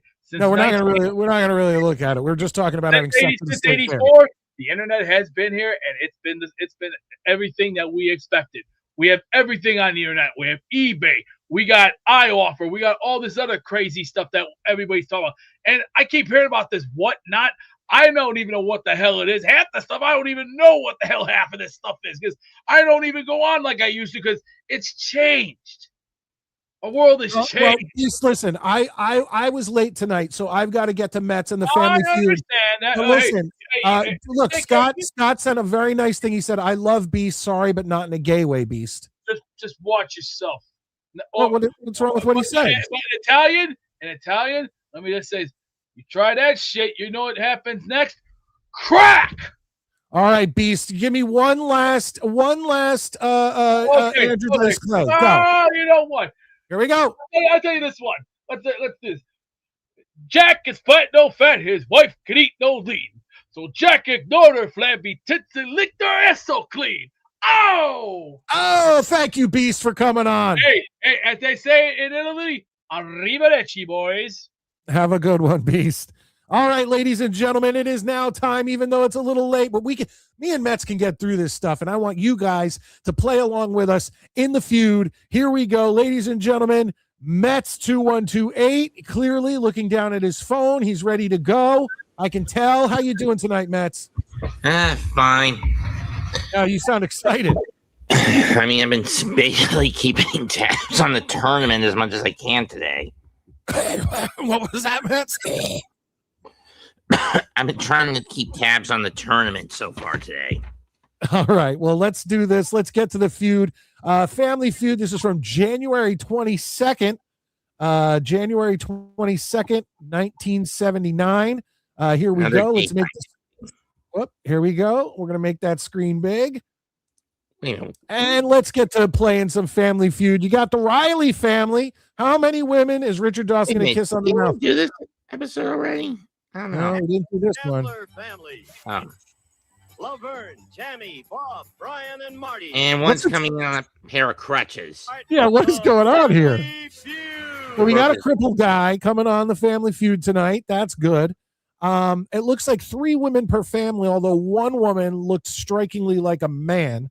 So we know that's 6 kisses right off the bat. So, folks, if you're just joining us, hit that like button. We're about to play the Family Feud. Keep in mind that I pause the video after each question or whatever that Richard Dawson asks, and we want your answers. And of course, me and Mets will give our answers to the feud. No kids this time. Oh, yeah, and that was because of last Saturday's show. If you guys missed it, go back and check it out. There was an 11-year-old girl that Richard Dawson was kissing on the mouth, and me and Mets have now decided that. Tell him, Mets, what's the new scoring? From here on out, anytime Richard kisses a minor, basically 16 or under, it's going to count as double. Yeah, it's going to count as a double, 2 kisses because it's that inappropriate. Here we go. 1.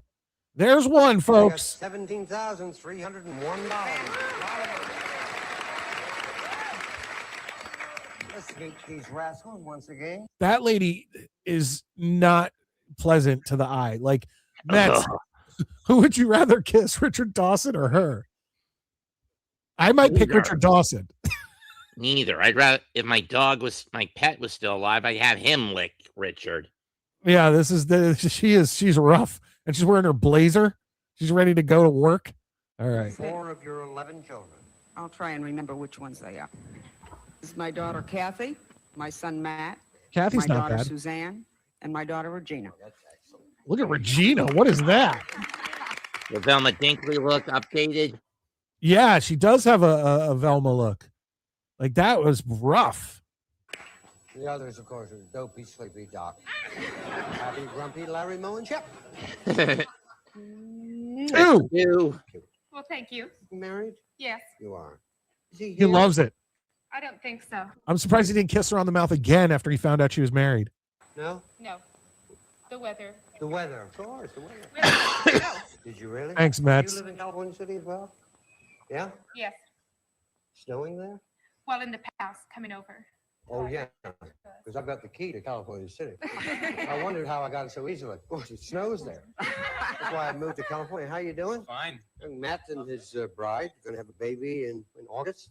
Yep. August, yeah. Oh, about that time, huh? That's your first child? Yes, sir. Good. Well, you'll stay up and you'll do all the changing, feed the baby. Me? Yeah. He You gotta does. share those My things. wife wishes. You gotta share. If my Really, dog I were mean that. still alive, he's been Women's dead for over liberation, I 3 know we years. have to. Just with common decency. Yes, that's Yeah. right. Not at all. What I'm not understanding is, why is he going through all this right now? Like, usually he does this as questions are being answered. Like, this is a big waste of my time and everybody's time, Richard. Like, come on here. Although we're about to get our third mouth kiss. Here we go. You gotta do that now and share the joys and the tears. Isn't that correct? Green. That's correct. You can't just have the kids when they're neat. You gotta look after them when they're. You appreciate them a little bit more. How very true. Well, at least that's the story my wife told me. Oh, that looks like two men kissing. His family gonna try to get you called the Chandler. Okay, where are we at this point? Is that 5? And I'm Five. sorry. Aside from that first daughter, Richard is being so generous with his kisses to these women because they are, it's not the greatest crop. Now he wants to be brought back in. What's up? Maddie wants to be brought back in. All right, Maddie, hold on. Here we go. Oh, I don't have hold on. Let me see. Okay. We'll bring it in and we'll go back. I don't know if there's a spot for me. You could just do audio if you want. Oh, there we go. Oh, there you go. What do you got? So I'm sorry, dude, but when you're Richard Dawson, it's kind of like it's like being a tattoo artist. You want to tattoo all the hot chicks. Sometimes you're gonna tattoo the fat chicks.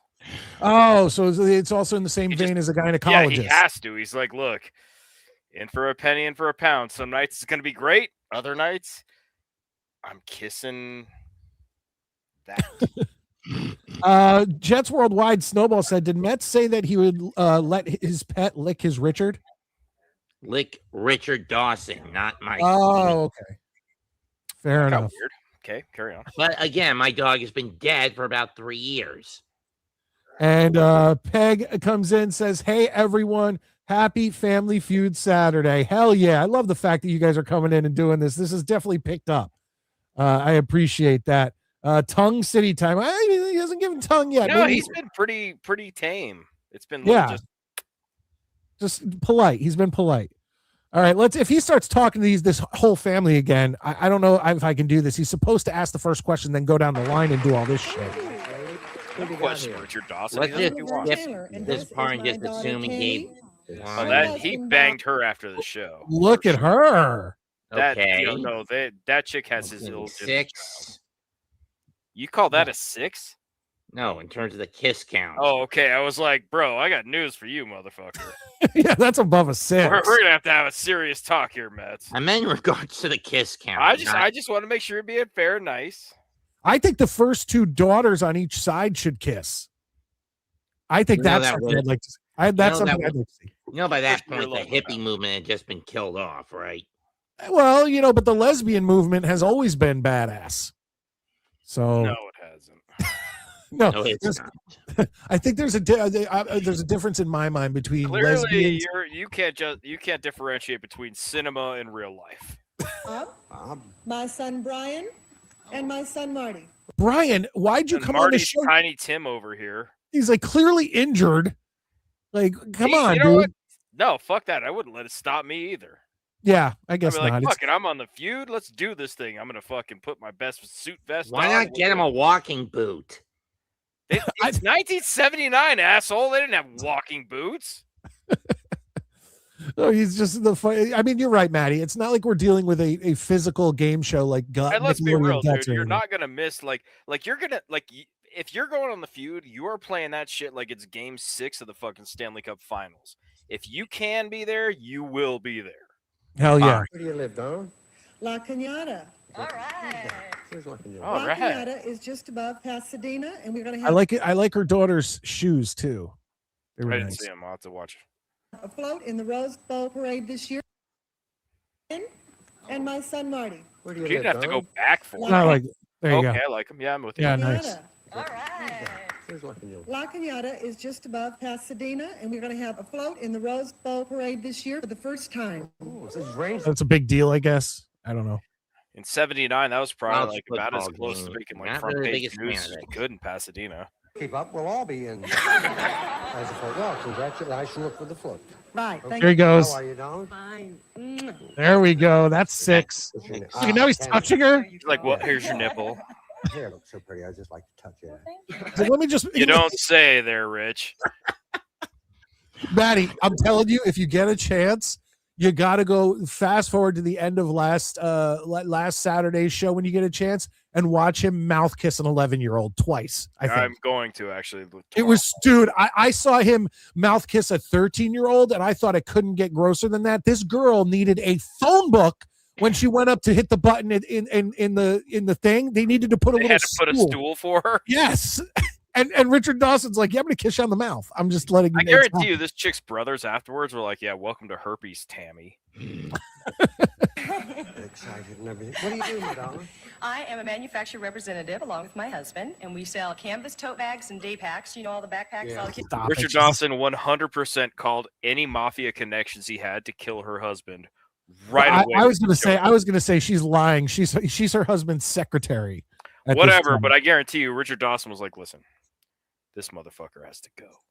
Kids I are wearing want some to of all that the university Tammy slice." bookstores in Southern California. It's Monsac. How you doing, Bob? She said, The reason I'm moving along here, I hear interesting stories. How you doing? "A lot How easier to quick he hide goes that through the boner when guys. you're hanging out with the boys, huh, Rich?" He literally just was like, quick question and move on. He was like, "Yeah, you're not that interesting." Yeah, like let's go to the leprechaun on Oh, crutches. next. bookstores. Let's go talk to Tiny Tim. Yeah. Hear about that. Well, I was in kind of a automobile crash. Well, explain how. What do you mean, kind I of? wasn't in the Yeah, like you're either in a car accident It's or not you like a weren't. weird story or like it's the strangest thing. I was on a diving board and no, you were in a car crash, fuckface. automobile. I was standing in front of it. You were standing in front of an automobile? And got squeezed in between two of them. What? Was this on a freeway or where did this occur? It happened in a supermarket parking lot. I Was it fucking your knew it. car? I literally Yeah, was I about to say he was at the bypassing grocery starter. store. This is, Like, I I mean, swear to God, I was like, to he be got fair hit at though, the grocery Maddie, store. to be fair, he did kind of throw us a curveball because I thought he was just in a car accident like any other whatever, and it turned out he was just in between two cars in a parking lot and they crushed him. I think he was running his mouth. And his ex-girlfriend fucking ran him Yeah, he over. was talking shit to somebody, and somebody was just like, "Okay, that's enough." Click. Here you go, Brian. And it happened to be in drive, and I had my fiancée with her foot on the gas pedal. And I called that. It's his fiance or ex-fiance. Have you ever thought maybe the romance has gone out of your relationship? Your fiancée was at the wheel? no, she was on the passenger side, but she had her foot on the gas. No, that explains everything. That's what. Yeah, that's I'd great. certainly love to have a fiancée. My foot on the gas pedal? Well, I told her to. Oh, yeah? You probably are in insurance business and you insure it in heaven. Okay, come on, let's play the feud. He didn't even Let's go. talk to that guy. Yeah, like, well, honestly, I was so sick of that fucking family. I was like, Danger Zone says Manny and I have got to watch Supermarket Sweep with him. I don't know. We watched Supermarket Sweep. We've done Supermarket Sweep. Come on, Dano. Were you not here for that one? Well, Let me I see your wasn't, neck. so maybe that's what he's. Neither was I. I'm assuming he's Dano's talking about the hot one is 70 now. Yeah, it still counts. Yeah, she's probably It's still a hot. question. Oh, she's got the same name as my wife, but my wife's blonde haired is It's not as long. Okay. All right, let's go. Here we go, folks. First question. Get ready to make your guesses. Here we go.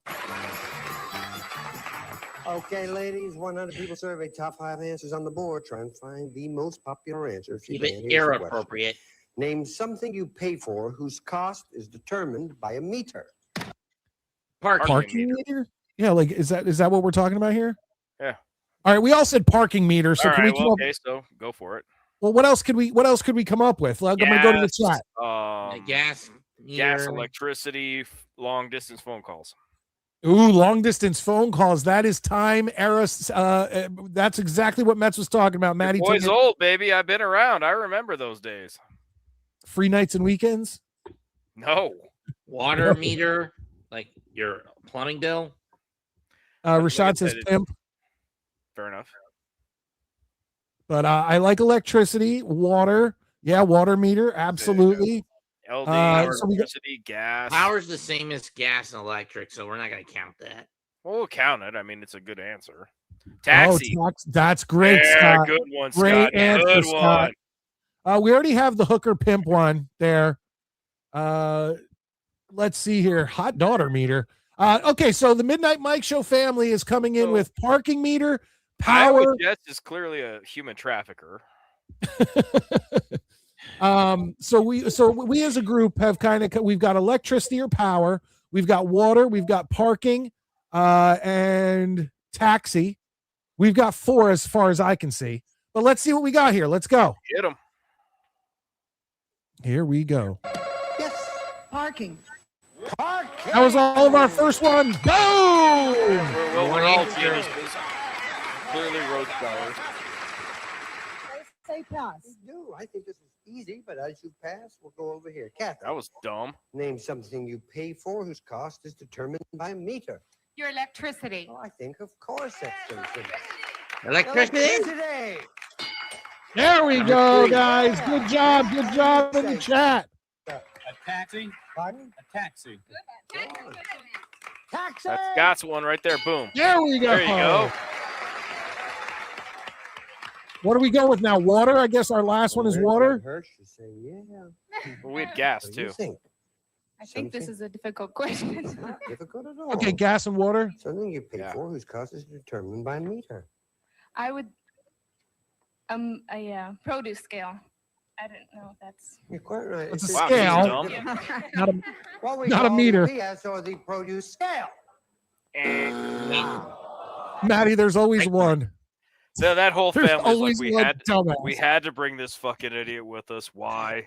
You should have seen last week's. It was full of idiots. Oh, yeah. Oh my God. I'm they're real gonna bad. watch or last week's tomorrow morning. Yeah, dude. Last week's was insane. That's all right. That's all right. Now he's gonna go to this ghoul on the end. Like, ugh. No, leave the fucking goblin alone. She might be smart. It's more She's like a definitely gremlin. smart. Look at her outfit. I guarantee you, if she asked you some riddles, you wouldn't get across that fucking bridge. Leave her be. It's a strike. 3 of those they got a chance to steal. What do you think? I think maybe water. Yeah. Of course, why not? That's There my we girl. go. Water! Water! Yeah. $88. We are 4 for 5, folks. Plain Told you, sweet. you step Name off the something you hobgoblin. pay That's for my whose that's my cost people. is determined by a meter. Gas. Good answer. All right. We had gas. That was our final answer. Clean sweep. Yep. Ran the table, Midnight Mike Show. Good job, everybody. Built to ass. Should have played. Hell yeah, guys. We just ran the table. Let's do it again. I like that. And we wouldn't even have gotten that strike that idiot. We No, would have dumbass over there literally just screwed it all up. Produce? Huh? yeah. As a Midnight Mike Show team, we would have just ran the table. So seriously, three of us. Maddie. Chat. Well, no, I count Scott. I With the count chat. yeah, with the chat. Scott and Rashad and Peg and Yeah. all you guys in there. Let's get to the next What is that? question. Oh, Iowa Jet. Okay. Fuck, I need my glasses. Oh, that hot one already ran up. You got it all. $98. Nothing there. Come on, damn The two hot Yeah. girls. Oh, I have a Kiss. dream that starts just like this. Hell yeah, they're about this is Got about to get 5 answers sexy. on the board. For this next question, we asked 100 women, no men, okay? 100 women we asked. Top 5 answers we got there up there on the board. We said to 100 women, if you were to walk out on your husband, where would you go? To your The hair mother. salon. Sister's house. To your The, mother's house. the vacuum store. I'm going sister's house. No, I like those answers. Mother's house, sister's house, best friend's house, maybe. Back then they really didn't do that. They didn't do We'll what? see. They didn't have like best friends that they do that shit to because everybody was married. You couldn't really pull that off. Good point. Okay, go to the parents' house. Go to the store. Go to the mother's house. Go to the boyfriend's house. Oh, I like that answer. Scott and Snowball. A hotel. Okay. The Randomly no-till Mexico. motel. Wow. Go to a bar. The blonde puts her arm behind her back naturally. I guess. I don't know what that means. I mean, everyone could do that. All right. So we have a parents' house, a brother or sister's house, sibling's house, hotel, the store. A bar. Did women do that? Like that? That No, I this feel is they're leaving a relationship. They're not just going out for an hour. no, correct. But I feel like if it was 100 men were questioned, you could say go to the bar because Yeah, they I may mean, go to the you bar can and then fucking say KFC. I mean, yeah. dudes will go anywhere. They don't care. All right, let's see what we got here, folks. I don't think we have enough to run the table. Yeah. I'd go to my best friend's house. I said best friend. Come on, Best friend's house. be up there. Boom. Okay, I stand corrected. What do you think? I would go to my mother's. Here we go. The number one answer. No. Knew it. Got that one. I think we can run this table. We have siblings, hotel. What else do we have? I don't know. Look, I'll go back and look. Shelter. Yes. A shelter, like a women beating shelter. Play. Why would you pass ever if you won? All right, Matt. Remember, we asked 100 women. If you were to walk out on your husband, where would you go? To a clergyman? Okay. Jury cards. Cousin Kenny had mom. Scott had Karen. No. First strike. Suzanne. I'd go out drinking. Oh, Good answer. Okay, I on. suddenly like her a lot more. New season. And I think Actually she gonna did have that brand before new the show. there. Suzanne in the bar. The drinking. Oh, not up Okay, there. so it wasn't. I was rooting for you. All right, come on, Goblin. Did you repeat it? Of course I will. What the hell do you do while I walk down here? I've asked 100 people already. We asked 100 women, no men. You got that part. If you were to walk out on your husband, that's the reason we asked women. This would not work with men. Notice I he's think not shelter and hotel. If you were to walk out on your husband, sister. where? They still Yes, still haven't where hit sister. would you go? Meaning, Okay, so we have sister, hotel, shelter. I think those are our best shots here. She ain't gonna say Right, so- library, Scott. What about go to the courthouse? To She do looks what? like a librarian. File for a divorce? Oh, that's not a bad answer. That walking one. out on the husband, I'll just have to go somewhere where? Okay, your boyfriend's house. We have that. She is a harlot.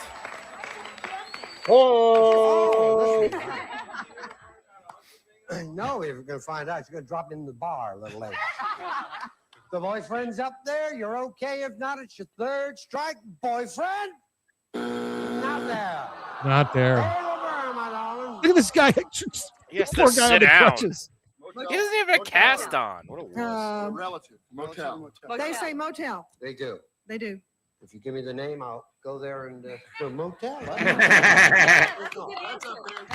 Richard, you sick bastard. Is that where you go to? Motel? Probably, yes. Is it motel?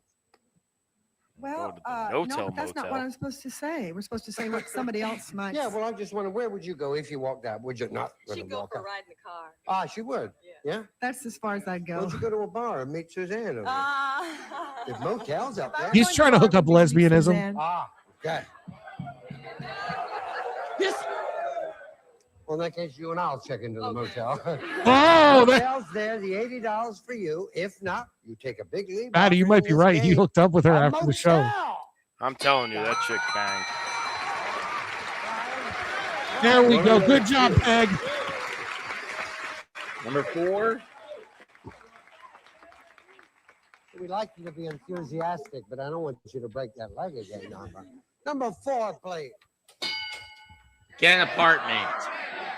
Get an apartment. That's not where you'd go walking How is my out. sister's place not on there? To the movie. Go to a movie. Well, Godfather. Okay, I could see going to a movie. A real long one. You'd want No, to. but Yeah, that- I'm no, gonna but end that's a an awful- relationship with someone I'm married to. I'm gonna go to the fucking movies. That's what I'm. Maddie's right. That's what I'm saying. Like this question Like- was weird because he did frame it as in you're As in ending you this were long-term ending relationship. a marriage. You weren't just Yeah. like going out for an hour. go to the movies. Like You're tomorrow, seeing I'm a probably trend gonna of go to the romance fucking film to movies. cry It your doesn't mean I'm eyes coming out home and maybe get divorced. drunk. Well, and Get another drunk one on was, cocaine. but another one was get an apartment. It's like you don't just walk out and then get an apartment.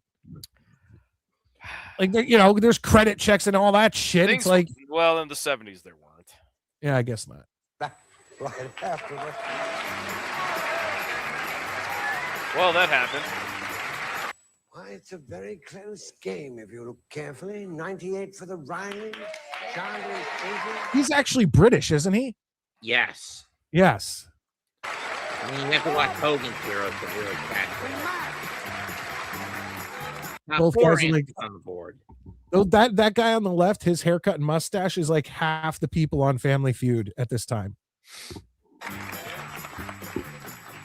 The dollar values are doubled. This could decide who'll play for the big money. 100 people. Excuse me. Flatten the hair. These youngsters today, they know, really. Well, I saw the hand inching up there, and of course, he'd made a tent. This guy was ready for a launching pad. 100 people surveyed. Top Dawson. 4 answers on the board here. We could do this. 4 answers. Come on. Name something you measure in measuring cups. Flour. Sugar, flour, Sugar, flour, liquid. butter. I mean, shit, you could do butter even. But what are the top answers? All right, Sugar, I'm water, going with flour. sugar, flour, Liquid. Water or milk? How about milk? milk. Milk's a good one. Yeah. All right, let's go through here. We got Rashad, sugar, cousin Kenny, milk, Peg, milk.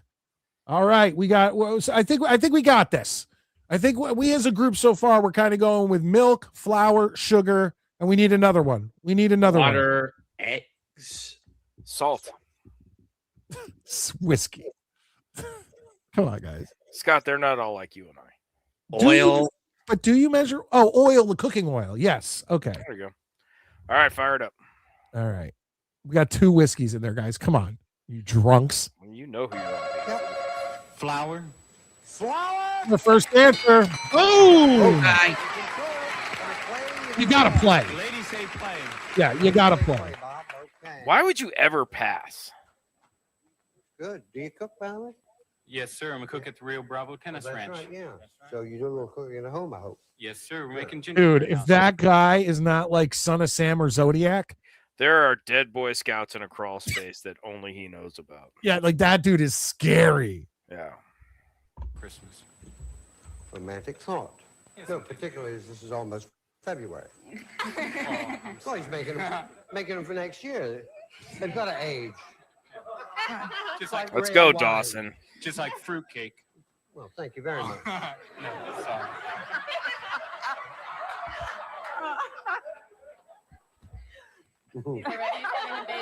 He is. Oh, we're gonna ask He's this having a baby. retard. Babies, all excuse me. Yeah. She's gonna say something Name stupid. something you measure in measuring cups. my love? Sugar. All right. That's got to be number 2, or milk. Milk or sugar's got to be 2. Milk or sugar's got to be on there. There you go. 2. And now she's like, she thinks she's like Billy Madison. She's like, I'm the smartest woman I alive. know. Would I repeat the question? No, you don't have to repeat. I know this You're one. locked into this? Yes. Have an answer. Do you really? What is How about water? Good. water? Okay, I mean, I would have said Would have gone milk, with but milk, but I like okay. that. We'd like to see water, please. there it is. Okay, all right, Maddie. all right. Be nice. She'll go home from the bar with you. There's I don't have to be nice to $180 that. there. One answer left. You have no strikes on you at all. I got a feeling that you're probably a very good cook, aren't you? I used to be when all the kids were. Real quick, cousin Kenny. We're at a low one. I think we're at 6 right now. Yeah, it's very low. It's a very low count tonight. There's no underage girls. It's There's the only dog 2 show attractive. tonight, so. He's trying to keep it like, we don't need to get crazy He's tonight. like, I'm gonna go professional tonight because At home. Yeah, but they look very healthy. just say no and let's move on. She's a good Exception of cook. Huckleberry Dillinger in there. And he's muttering about fruitcake. I don't know Richard, what- get on with it. Something you measure in measuring cups. If it's the right one, you've got it all. They still You'll got pay 3 for strikes. I another mean, they're going to get $5,000. Yeah, this. they got this. How about milk? There we go. Had a girl. Got milk. Barbara, if milk's up there, you've got it. If not, it's your first strike. Milk. There we go. So Ran is the she? table Is that, again. Game over. is that lady? Is that lady Mac's mom from It's Always Sunny? Like I don't that's know. what she That's reminds Mac's me of. grandma. But either Yeah. way, we ran the table again. We're doing good tonight. The Midnight Mike Show is doing excellent tonight. Never going straight to the fast one. They're kind of a tough family, aren't they? Did you have anything besides milk? It's I- belt to ass oil was tonight. the only other one that I could think of. Yeah. Like little oil for $80 and some nice prizes and some driving lessons. I thought you needed to get to 300. What is it, Mets? It's at this point in time, it's 200. In later years, it'd be up to 3. Okay. All right. Fiance. Hey, we thank you for being here. Up 7. He's like, Tammy, don't go anywhere. We'll talk. I think the World Series went into effect when Ray Combs took over his coach.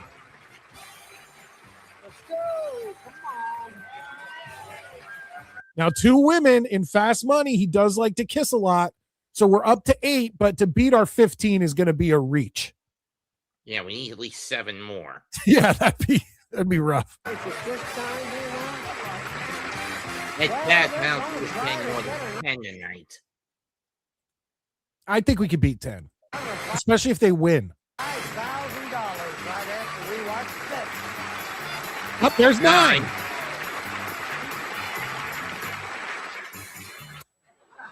You ready? Ready. We have Regina on 15 stage. seconds on the In clock. shock.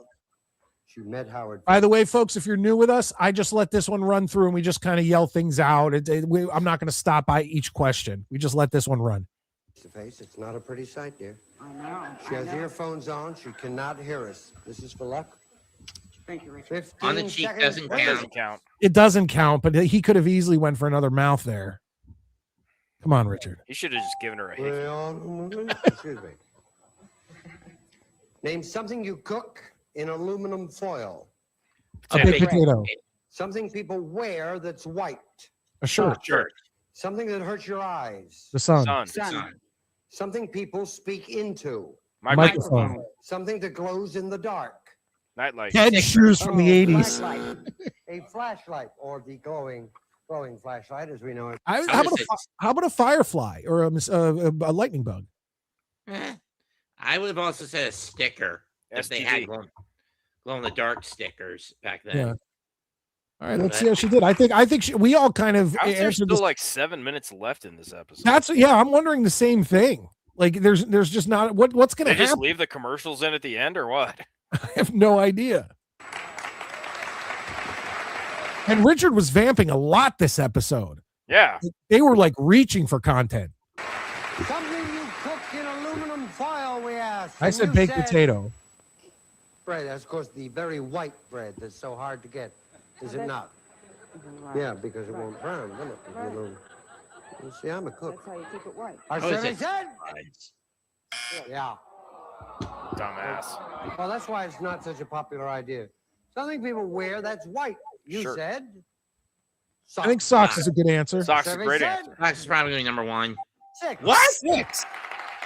Something that hurts your eyes. You said. Son, our survey said.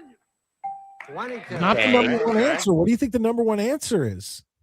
Salt? How about shampoo or soap? Yeah, soap is probably the right answer. Yeah, it's probably a good one.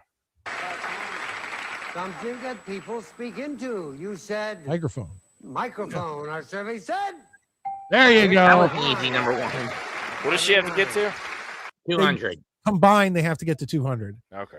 So the first person usually wants to get to like 120 to be safe because Because the next one's retarded. Got yeah. it.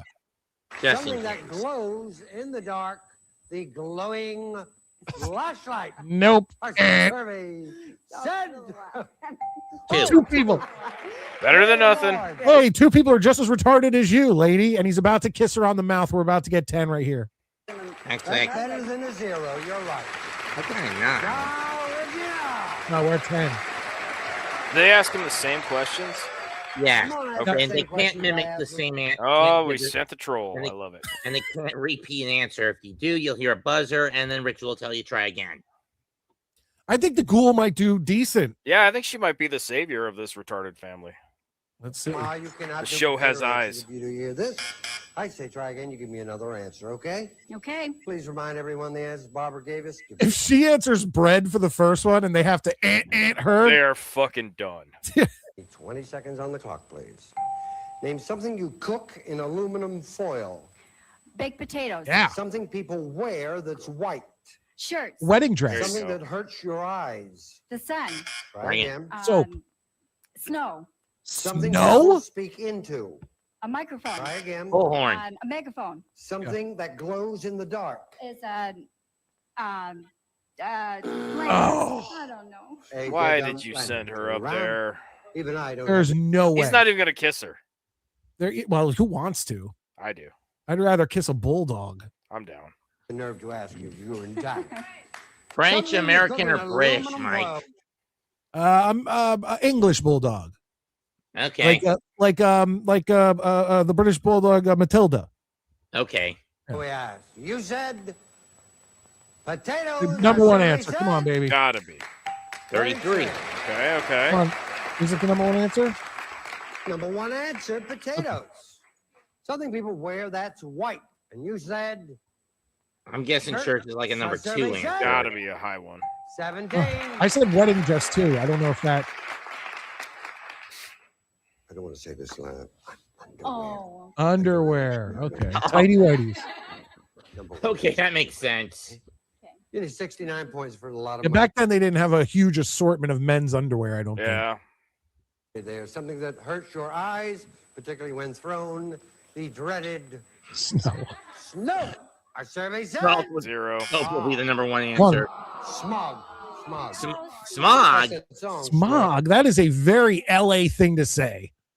But I guess the 100 people they surveyed would have been in LA. So, Smog gets in your eye. Remember?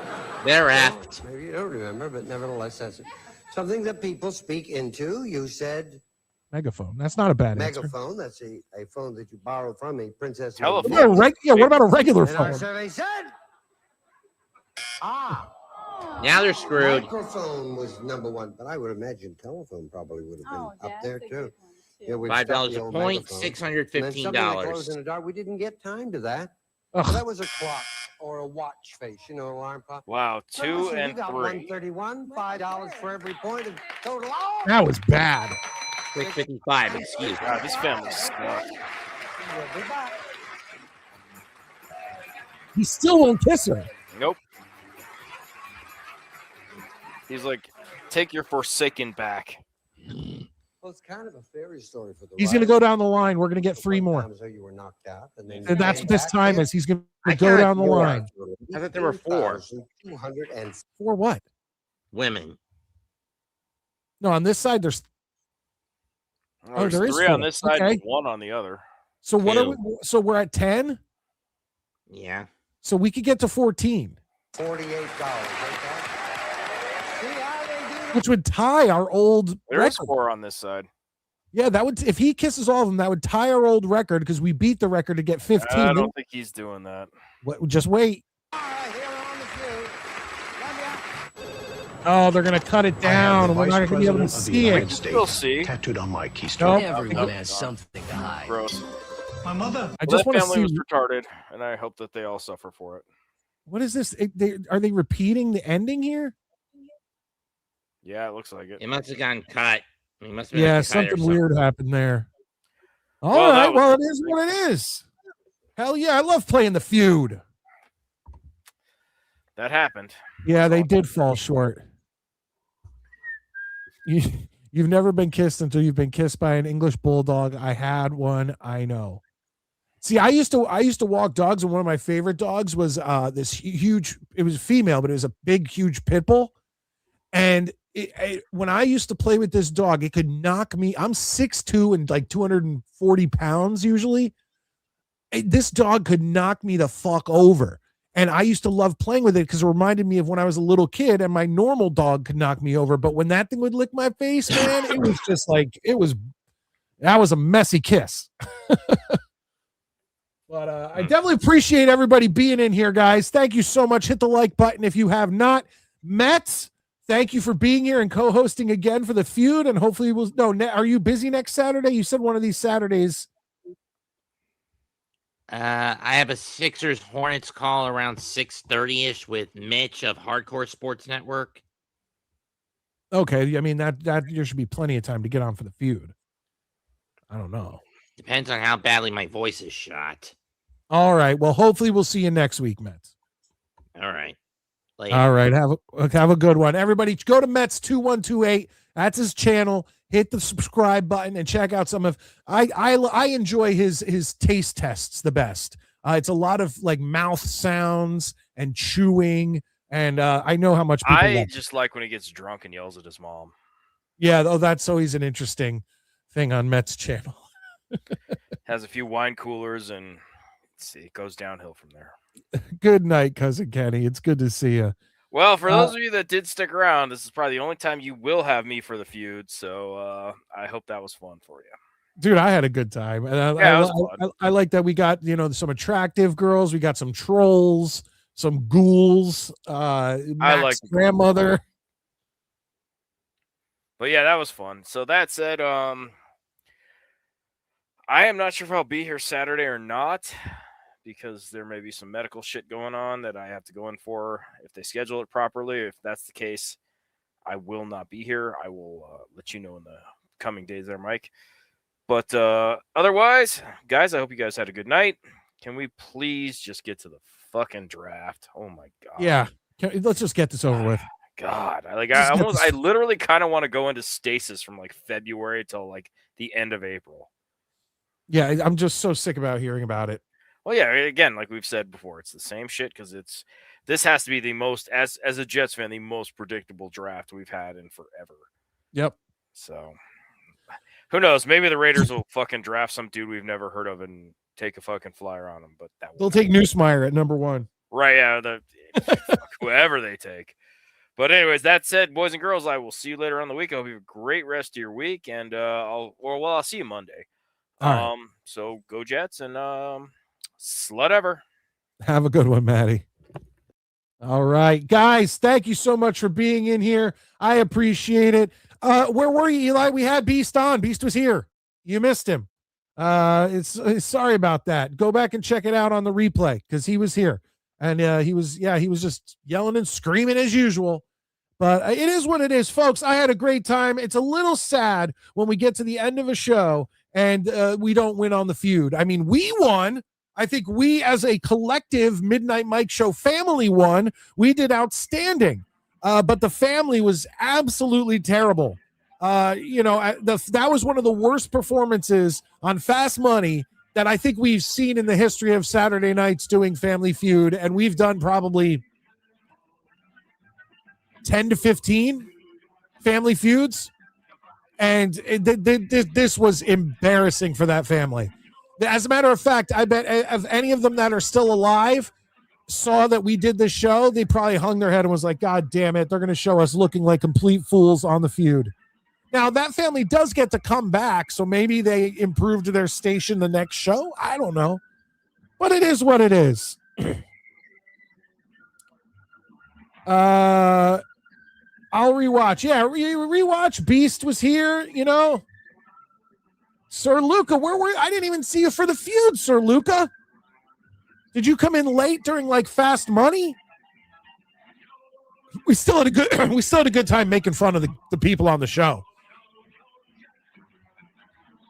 All right, ladies and gentlemen, that's it here. Saturday night went 25 minutes over for all of you. But we had, thank you to Honest Abe for coming on the show and talking Jets with us. Obviously, my co-host, Maddie. Thank you to Metz, my family feud brother, for coming on the show. And thank you, Beast, for popping on and cutting promos and all of that stuff. I am Midnight Mike coming to you from the Long Island Sound. This is the Midnight Mike Show. Whether you're on the delay or the replay or live, always hit that like button for your YouTube content creators. It helps them out a lot. Have a good night, everybody.